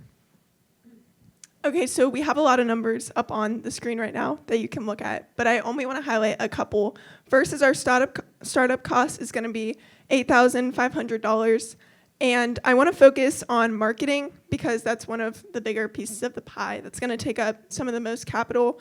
We're going to spend most of our money in marketing because we want to focus on not just having this be part of the church, but having the church and the community connected. So instead of just announcing it from the pulpit, we want to start and launch a multimedia marketing campaign, which is going to take up most of our capital. And the annual running costs are $37,000. And in the same sense that we started with marketing, we would like to continue that as we go to expand our business. Okay, so as you can see on the screen, it's the revenue and profit, which we expect to grow throughout the years, as you can see on the screen. And as when you start a business, there are always going to be hiccups as you come in. Whether you're starting it along the way farther into it, there's always hiccups when running a business. Some of those hiccups are risks, like competitors. And what makes us different from these competitors is we offer everybody unlimited participation. Everybody can join. Everybody can offer their services to be a part of our movement. Another issue we could hit is not being able to hit the quota that we wanted to within our first year or our second year or third year. One way we could back this up or push it away from us is setting aside 15% of our money into a savings as a cushion so we have something that we can use to help improve our product if that ever does happen. Another thing that we have to watch out for is making sure our website is up to date, which we can keep up with it monthly, making sure the people that we are here for, the people that are a part of our group and go to us, know that we are here as a resource and that we will do our best to make sure we meet their needs where they are at. We have a few main initial objectives that we want to reach just to make sure that our system is working well. We are actually having an impact in the early stages of it being launched. The first among these is reaching 55 churches and having them actively serve after 1 year of operating. So these churches would be in the Indy metropolitan area, which is where we are planning to kickstart this system, and 55 is about 5% of the total church population there. And then our second is to have 550 needs met in communities within a 15-mile radius of a local church by the end of that same year. So that would be an average of about 10 needs met per church, and that 15-mile radius makes these services extremely accessible to everybody in the community.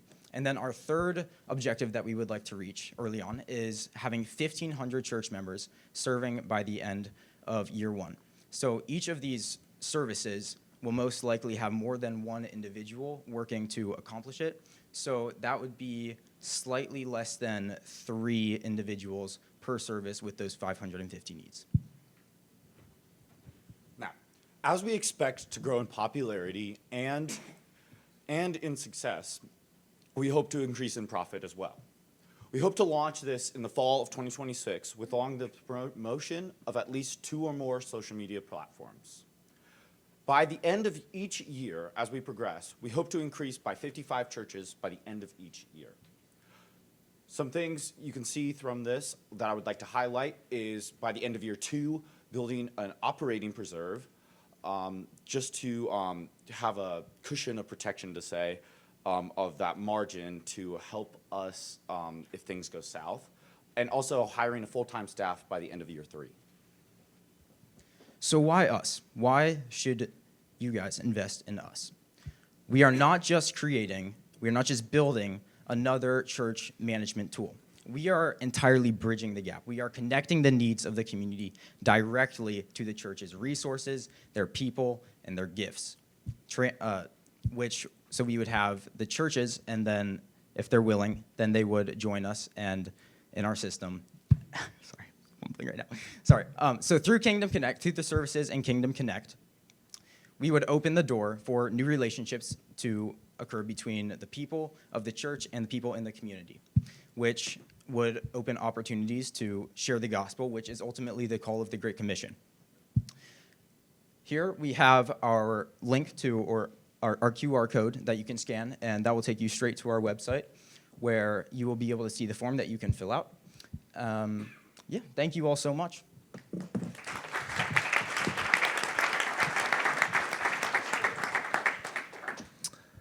Who would you guys say are your direct competitors in this space? I researched that. So there were two names up there called Subsplash and Right Now Media. They focus more on helping the church build within the church, while our goal is more to help the church build with the community and build with other churches so that the God-given gifts, everybody is uniquely made by God, and everybody is given different gifts. And we want to help spread that throughout a community and throughout other churches where you might not be able to reach that. Is the only way to get engaged with this through the church, or do you have plans to maybe just reach to individuals so that they could participate as well? Yeah, so we want the churches to be involved, so it would be the churches who pay for the plan, and they would set up the plan, pay for the plan, and then the church would get involved. And hopefully through the media, the marketing pickup, then we would pick up people in the community who would come and sign up, and they could find their local church or set that radius to where they want or need a resource, and then people in the church can provide that for them. But to add one more thing, anybody is able to request help or request a need. So, and it would be a website, so you could go into a local library and use that computer to request help, and it would be able to be sent out, and you would be able to get help even if you are not a part of the church. So just make sure I understand the user experience. So once that request is made, is that sent to all 55 churches and one of them says, yes, we'll do it? Or could multiple churches contribute to a project? How does that work? It kind of just depends on where exactly they're at and the radius they have. It could be sent to all of them, but I think the way that the AI would work was it would just schedule with one that's probably closest or has the best quality, and then like quality is in the closest resource to what they need. Yeah. And yeah. For the actual service that you're offering, somebody getting help, what are the limitations on quote unquote help? How what are we asking for help for? Pay for my mortgage, help me with a broken down car, or I need to borrow a pressure washer to wash my house. I think it kind of depends probably more on the individual church too that's processing our service, but I think it could definitely apply to, probably not the mortgage for sure, but yeah, I think definitely we could do borrowing stuff because, a church, the first church in Acts they shared everything and they used different resources and gave and borrowed. So I think definitely we could do like pressure washers and picnics and gifts and different things for sure. Thank you, team. Thank you.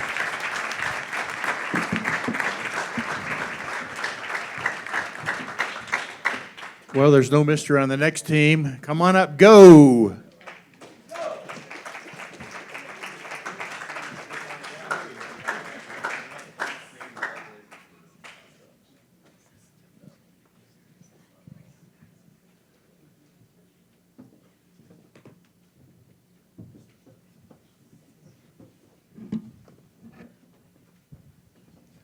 Before we begin, I just want to say thank you guys so much for being here. It means the world to all of us.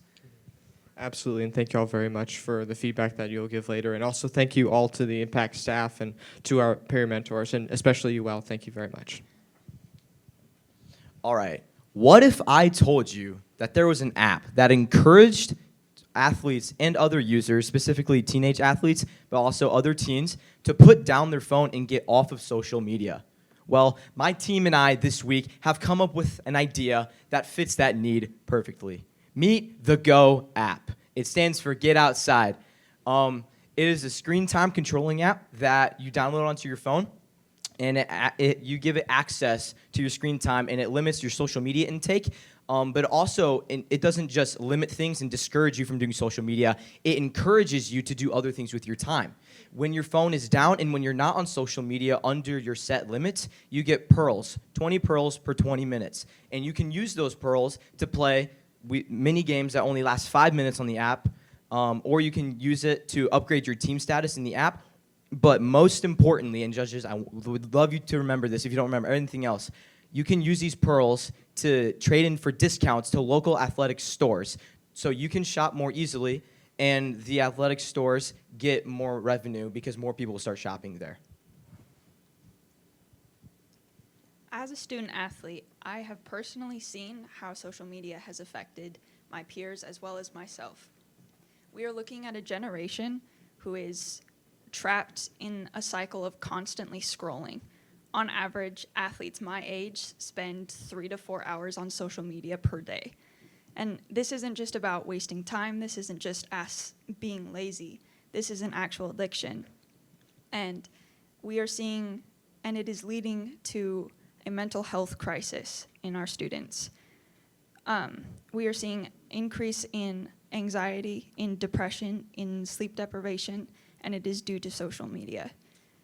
A lot of us teens know that we have a problem, but we feel completely lost and hopeless when we go about fixing it. But how exactly will this app specifically help athletes in order to get off social media?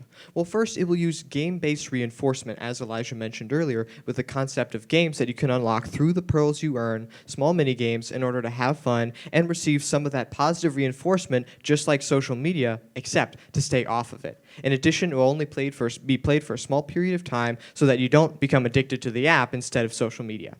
In addition, we have an automatic improvement process, which is tailored by the user so that over time, their social media max time allowed is slowly decreased, so that not only can these habits be long-lasting, but they can be extremely beneficial. And in addition, and this is especially important for athletes, they can work together in a team through team creation and monitoring to ensure that they all apply to the same social media maxes and settings, and they can all work together to stay off and keep their heads in the game. However, when we consider this, one must ask, what are the foundations of this? What resources must we require in order to build this product? Well, first, it will be built on an Apple and iOS system, using Apple coding foundations like Xcode and their interfaces like SwiftUI in order to make sure that it is a good user experience. In addition, in order to reduce programming costs, we will use an AI-powered backend, specifically Codex, and we will register as an LLC within Indiana and obtain foreign qualifications to operate in other states as needed. And while we may face some potential challenges, like Apple denying our entitlement proposal to the device information that we will need for our app, or perhaps some user security, due to our team's strengths, such as already pre-existing access to an LLM and entrepreneurship and networking expertise, we will be able to conquer these challenges without a hitch.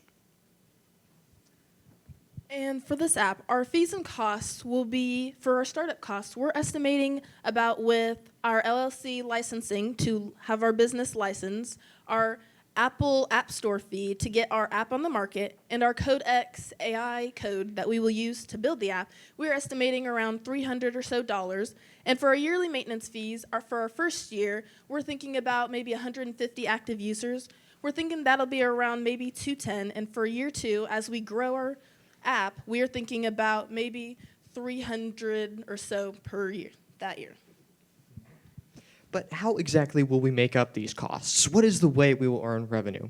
Well, we will specifically base ourselves on a freemium model, in which all individuals can download the app for free and have Pearl gain, can make friends on the app in order to help each other stay to it, and they can access discounts, but they will have some ads from our sporting goods partners. But if you were to pay for a premium subscription base, not only would you have hastened Pearl gain and not have ads, but you can indeed have larger discounts, and you can make those teams I mentioned earlier, so that entire sports teams from schools can work together in order to keep their heads in the game. Yeah, and with those premium options, we estimate about, for year 1, about $3,000 in revenue, and for year 2, we're estimating a double in $6,000. And with our partnerships, we're estimating about a $1,000, hoping to sponsor with companies like Dick's Sporting Goods, Academy Sports, or BSN. Why go? Why us? Most apps focus on teenagers like generic crowd. We don't. We focus on student athletes. We understand as athletes the power of discipline and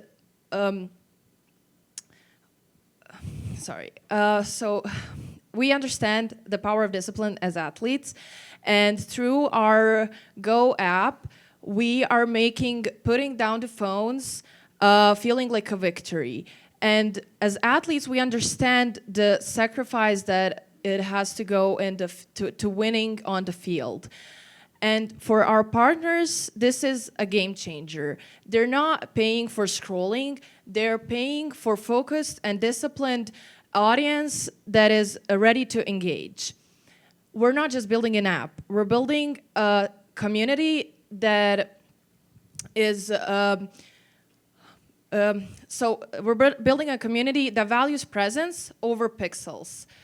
Help us help the next generation of athletes win the game of their own time. I'm Nadja. I'm Madeline. I'm Nicholas. I'm Hannah. My name is Elijah. And my name is Eva. And we are Go.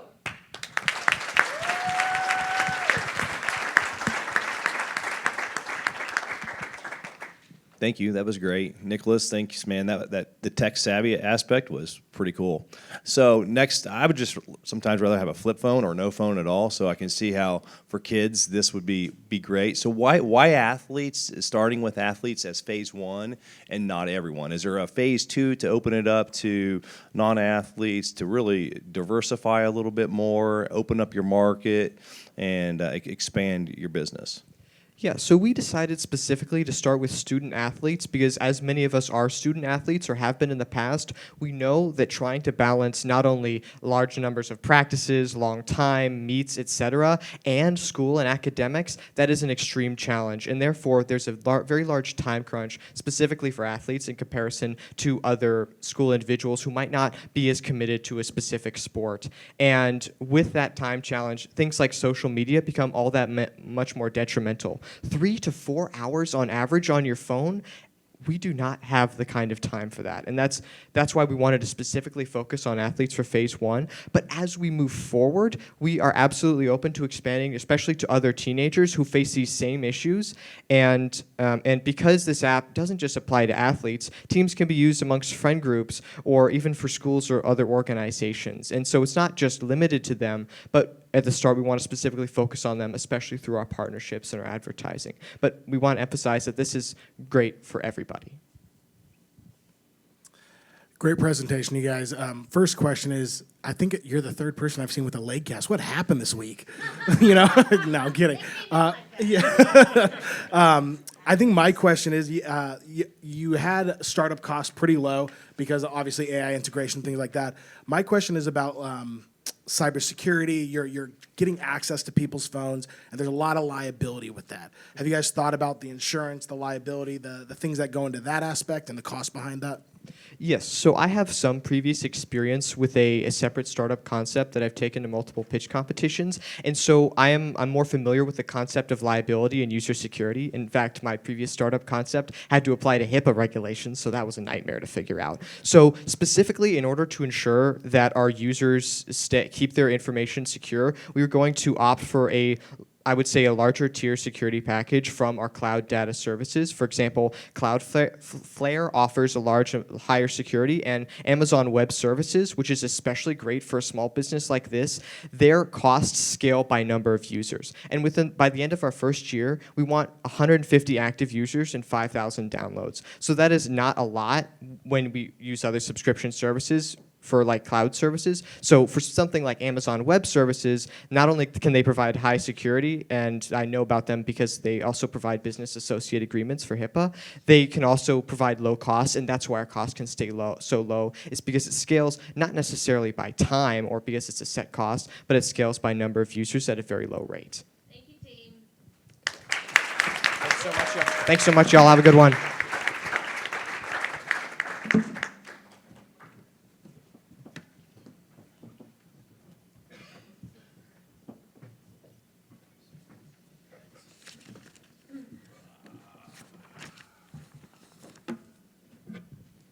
Well, teams, you did it, and you brought it today, so thank you very much. Let's give them a hand.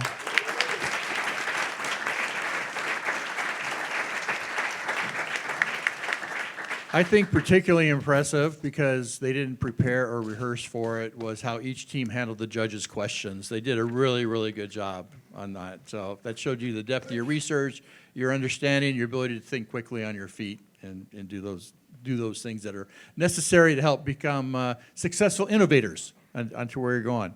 So, Kyra, you can correct me if I'm wrong, but I think lunch is next, right? Yeah, so we're going to get it ready to dismiss the lunch. But before we do, all the teams are going to meet with the judges I'm going to give you the times here. I'll send it out. Okay, you'll send it out. They can go eat food in the DC and Yep. then come back in here for lunch with their families. Okay. So teams, you'll go get lunch, come back in here with your families, and I think the first team goes at 12:45, so you can plan from there. Judges, we get to go deliberate, and I think you guys have a very tough task today. So, all right. What time are we reconvening? We're going to start the parent tour from here at 12:45. Okay. Parent tour 12:45, then closing ceremonies are at 2:30. We'll see you later. Welcome back, everyone.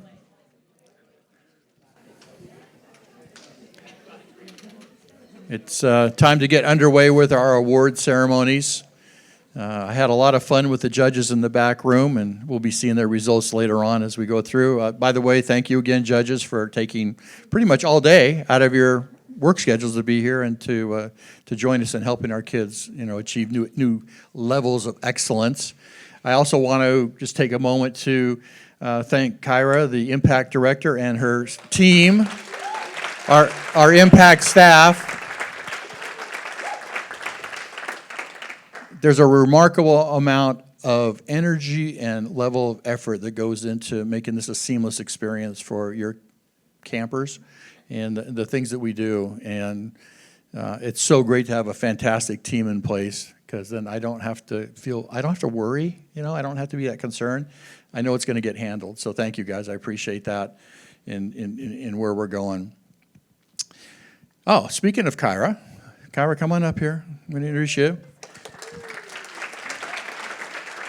Kyra's my Director of Operations at the Center for Innovation and Entrepreneurship.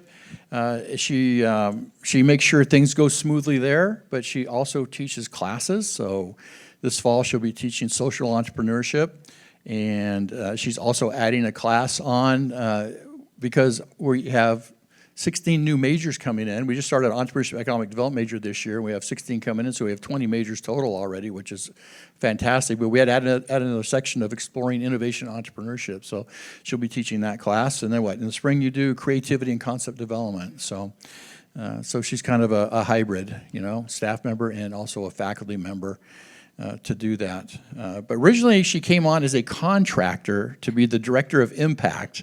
I think this is your third Impact now, right? It's your third Impact, and it is. But I was a judge the first year. I'd go back. That's right. You were at that table the first year. So anyway, she came on. It's her third Impact. I think it's the best ever Impact yet.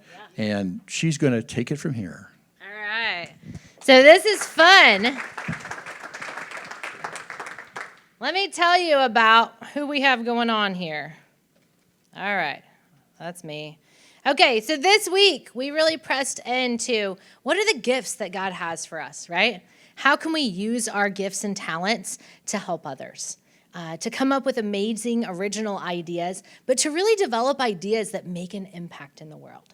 And so we've pressed into that from every single day that we've been here.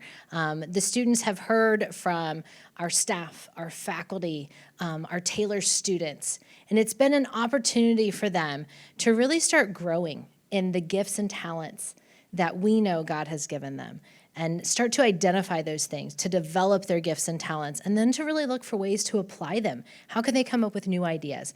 And so it's been amazing to watch them actually be able to go from being a little bit hesitant and a little curious at the beginning to just thriving as you saw them here on stage, and just watching them be able to walk up here and have the level of professionalism and just the extreme ideas and the development of those ideas has been amazing for them. So who are these impactors, right? Where did we get all these amazing students? It's a great question. They're from all over. So truly, we have 28 campers this week. 16 of you are from Indiana. 10 of you came from 8 different other states. And 2 students came all the way from Sarajevo, Bosnia. So I know, farthest distance traveled, which has been amazing. To have this diverse group of students. They're 40% female, 60% male. They're coming in with all sorts of different gifts and talents and abilities. And it's been amazing to be able to watch them develop those, build relationships, and really start to grow in what they do. In addition to our students, of course, we had an amazing staff team. So we had 4 faculty advisors. If you're a faculty advisor, are any of them in here? I know they were here this morning. Oh, yeah, thank you. Dr. Stefan and Christina Brandel were 2 of our faculty advisors. Dr. Mamid is over here. And I think Dr. Grabowski was at, they're all here. Okay. So these faculty represent multiple different disciplines. And so Dr. Grabowski comes from environmental science. Dr. Brandel comes from computer science. Mrs. Brandel is coming from English as a second language. And Dr. Ramid teaches management. So these are actual faculty in multiple disciplines that we're engaging with the students, helping them develop their ideas. This isn't just about business. This is truly about how we make an impact in the world through all the different disciplines that God has called us to. So it's been amazing to watch them. As you saw in the video, we also had 3 professional development breakout sessions. 2 of those were led by our entrepreneurs in residence, Nick and Molly Pasternak, and the 3rd was led by the actual Taylor marketing team. So they brought in 6 of the marketing staff from the Taylor University Marketing Department to lead that session. So it gave students really a chance to interact with high-quality professionals and learn skills not just related to their pitches, but to the things that they're really passionate about and develop those skills for life. And I heard Josh won $100. Is that true? Josh, good job. He won the cash flow game and walked away with $100 cash. So very good. What makes all of this possible is our amazing student staff team. So give it up. You guys stand up. Where are my support staff, media, peer mentors?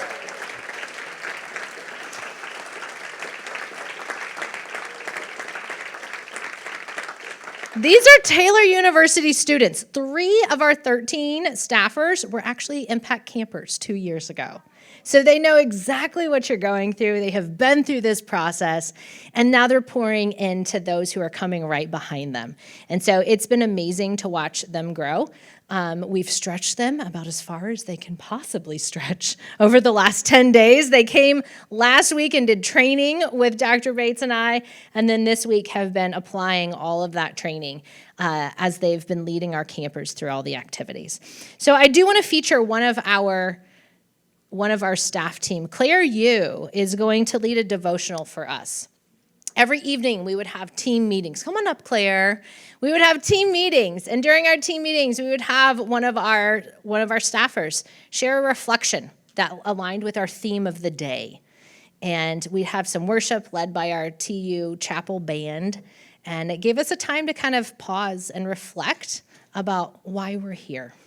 So Claire's going to share a few thoughts with you, and this gives you a taste of what the students were experiencing this week. And students, this is your last chance together. So here's Claire. Thank you, Kyra. Okay, if you guys would all bow your heads in prayer with me, I'm just going to pray us in. Lord, thank you so much for this week and for this opportunity, this amazing opportunity for these campers to see the business side of faith and education integrated, Lord. I just pray that they would walk away just so grateful for this opportunity, God, and I pray that the same for all of the staff, Lord, and I pray that Dr. Bates and Kyra would know how appreciative we are, just how much they can make this possible, Lord. Please let the words that come out of my mouth be yours and not mine, Lord. Speak through me, please, and I just pray that we would just have an amazing time together as we close this out. In your name I pray, amen. Okay, so I'm going to read Proverbs 16:9. So this says, "The heart of man plans his way, but the Lord establishes his steps." So I think many of you would say that you like to plan for things. I know Kyra would say that. So this is not a bad thing. I think we like to plan for contingencies, events, that sort of thing. But it can be really hard when it feels like everyone else's lives are going exactly to their plan and you're just kind of stuck. So by a show of hands, can you just raise your hand when or if you've ever felt like you are just cemented to the ground and everyone else is just moving waves ahead of you? Yeah, so I think this is a really visible or visual representation of the fact that we live in a broken world. So I think perspective changes everything. So when we shift our perspective from the fact that, oh, I am so behind and I'm just stuck right here and everyone else is just miles ahead of me and they're moving so much faster. In reality, you are where you're supposed to be. Your feet are where you're supposed to be and you're moving exactly as fast as you're supposed to be. This is exactly where you're supposed to be. So Romans 8:22 says that creation groans under the weight of sin. So we were made for more than this. We were made for more than the feeling of falling behind or being stuck. And this wasn't on accident, this was on purpose. So the feeling of being dissatisfied with this world and wanting more, it's not from nothing. The Lord made us this way. And he made us this way because he's the answer. We cannot find satisfaction in this world because we have to find it through him. So I think when talking about purpose, the only real answer that you have is seeking the Lord. So when you seek the Lord, your purpose finds you. And when you delight in him, your heart changes, and the delights and the desires of your heart become the desires of the Lord's. And so this is kind of a really common phrase, and so it might not be as applicable just in those couple words. So to seek the Lord, I would really encourage you to begin with prayer. That can be really intimidating because, especially if you don't come from a background of Christianity or your family wasn't in any sort of religious background, it can just be really intimidating to think that the Lord who created the entire universe would want to hear from me, who, like, I'm sinful, I don't matter, I'm so small and minimal. Those are thoughts from the devil. Don't listen to that. This is why you're here. You were created so that you would be in relation with God. The reason that you're all sitting in these seats right now is so that you can be in communion with him through these people at your tables. And so when I say you were created with a purpose, that purpose is to seek the Lord and to be in relation with him. And so the other way I would encourage you to seek him is through engaging in Scripture. And so there's a verse in, it's Psalm 119. It says, you find joy, wisdom, and peace through God's word. And so what more would you even need other than just reading this guidebook that he gives us so freely? And he demonstrates his love for us so clearly, and every suffering and hardship that we go through on this earth, he went through the exact same thing, and then at the end, he died on the cross for us. And the third way that I would encourage you to seek the Lord and to be in relation with him is to keep asking questions and to keep talking with other people. So it might feel intimidating or like you are just behind everyone else when you don't know all of the answers. And so we like to know the answers, we like to have plans, we like to have everything figured out, but the truth is no one has it all figured out. And even the most theologically sound person you know, they still have questions and they still don't know all the answers. So the Monopoly theological table, those conversations, I would really encourage you to keep having them, because this is the way that you get that next step in. And there's this commentary that I read when I was looking at this stuff, and it says, man plans his life, but the Lord directs his steps. And so we can plan all that we want, and we can even enable some of those steps of those plans, but the Lord is going to direct our life and he's going to direct our steps. So I'm going to read another verse from Proverbs. It's Proverbs 8:17. It says, I love those who love me, and those who seek me diligently find me. So this is just another demonstration that the Lord wants you to come to him and that he's always reaching his hand out to you and all you have to do is accept it. Okay, I'm going to close reading Psalm 23, if I can find it. Okay, well, you guys please bow your heads with me, and I'm going to close this out. The Lord is my shepherd, I shall not want. He makes me lie down in green pastures. He leads me beside still waters. He restores my soul. He leads me in paths of righteousness for his name's sake. Even though I walk through the valley of the shadow of death, I will fear no evil. For you are with me, your rod and staff, they comfort me. You prepare a table for me in the presence of my enemies. You anoint my head with oil, my cup overflows. Surely goodness and mercy shall follow me all the days of my life, and I shall dwell in the house of the Lord forever. Amen.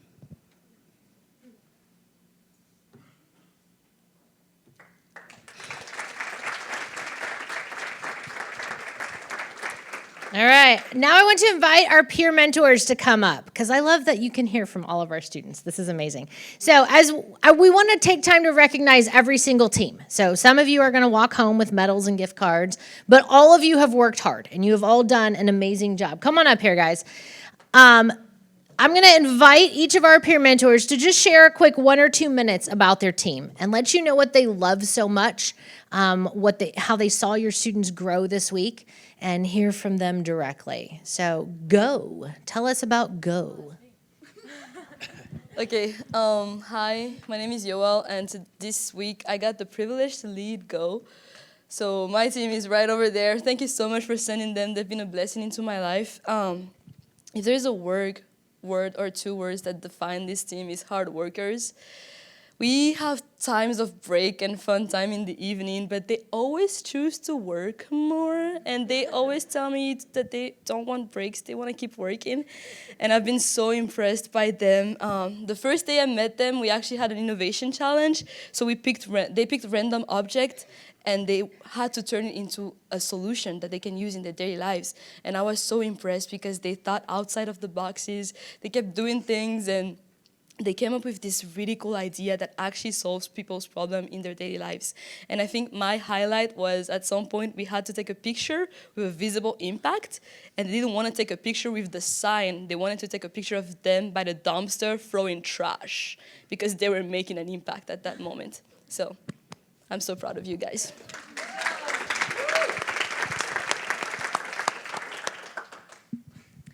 My name is McKenna, and I had the privilege of working with the students in the Kingdom Connect group. Getting to know each one of them has been so incredible.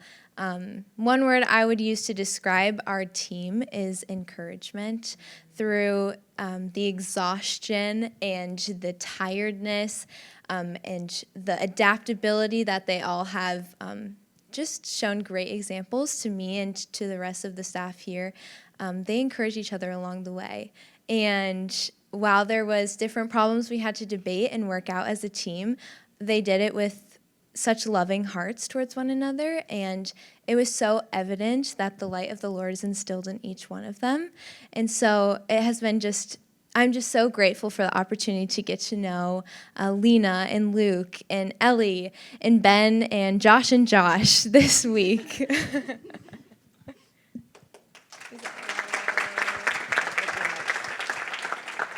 I'm Andrew, and I had the amazing opportunity of working with The Playbook this week. They're sitting over there. Unfortunately, a couple of them had to leave early, but if I had to describe my group, it would be supportive and hardworking.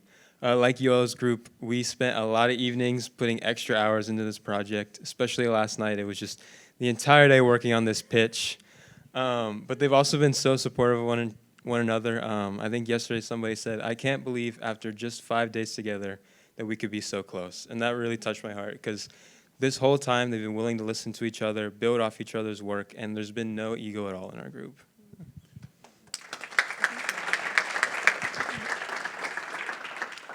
Hello, I'm Janae, and I got the privilege to work with the Crossroads Consulting Group. One word would definitely be woo. We decided at the beginning that that was our team name. So we did our strengths that are on our name tags, and woo was the top one in our group, which means win others over. And I saw that throughout the week. They're a very relational group where I'm more executive, so they were able to stretch that part of me, and I was able to grow through that, and it was just amazing to see how well they worked together as a team. They really did love each other, and so it was just encouraging to see how well they were able to also listen to each other. They wanted to hear everyone's opinion, which sometimes, took a little bit longer than others, but, it was great to just see how well they came together in the end and were just confident in what they were presenting.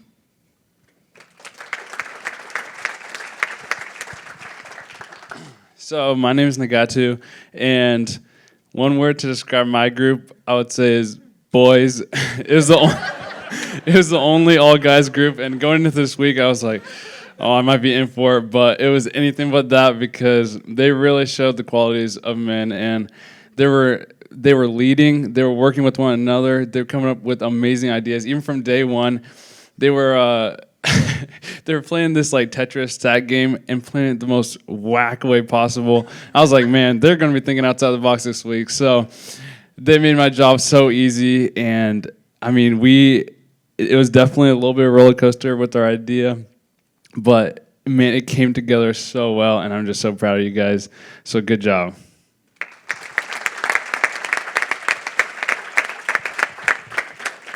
Okay, are we ready for the results? All right, you guys go join your teams. We'll see if you get back on the stage. Dr. Bates, are we ready? I'm going to let you announce these, and I'll click. Man, I thought, you're going to click. I'm going to click. This is my job. All right, so the next slide reveals one, right? Yeah. All right. Good. I'm glad this is working out the way we're hoping to work out. So,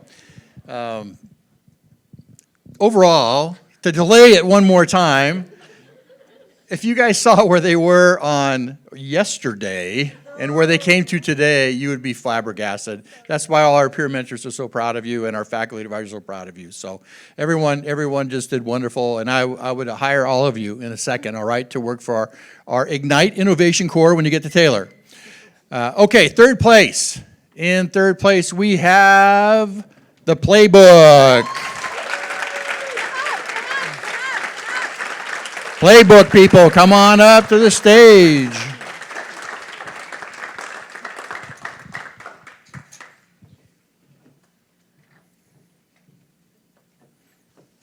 We're all going to pose for a picture too. Oh, yeah, this is fun. Congratulations.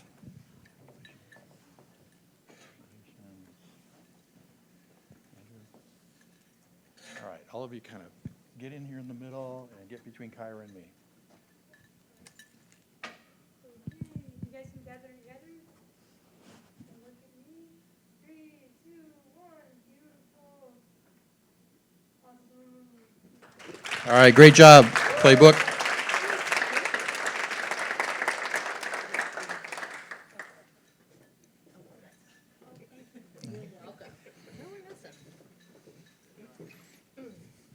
All right, Kai, you ready for the second place? So ready. Give me the second place slide. Okay, there we go. All right, and in second place for the 2026 competition is Palantir.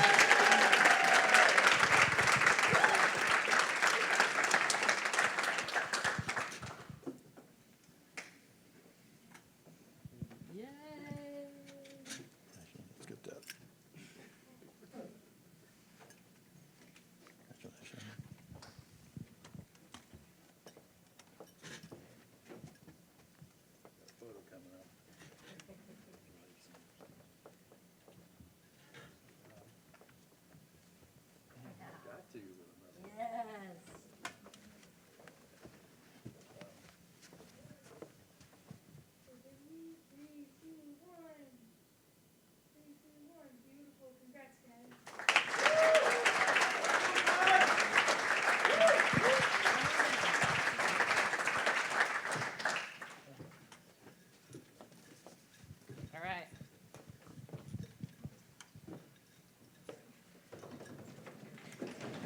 They're ready. They're ready, Dr. And the best pitch for 2026 is, go!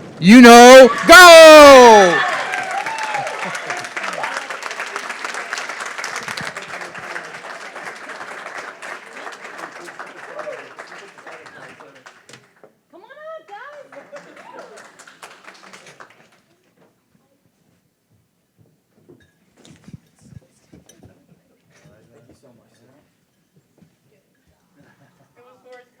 It was worth the medal? Okay, all right.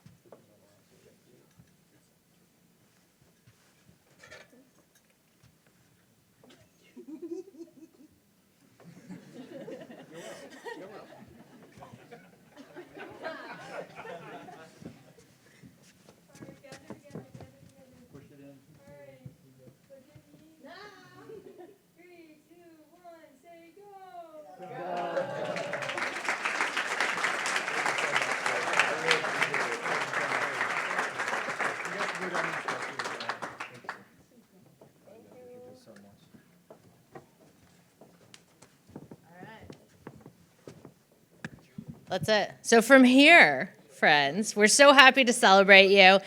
Your teams will go back with your peer mentor to Wolgemuth Hall. Parents, if you could drive over there, then students will be ready for checkout. They got all packed up this morning and cleaned their rooms. So they should be able to drop their keys off at the desk, grab their bags, and you're welcome to head out. So parents will receive an email from me next week with a link for the pictures and the videos and a survey to keep in touch with all of you. We're so thankful you're here, and we hope you come back and visit us at Taylor.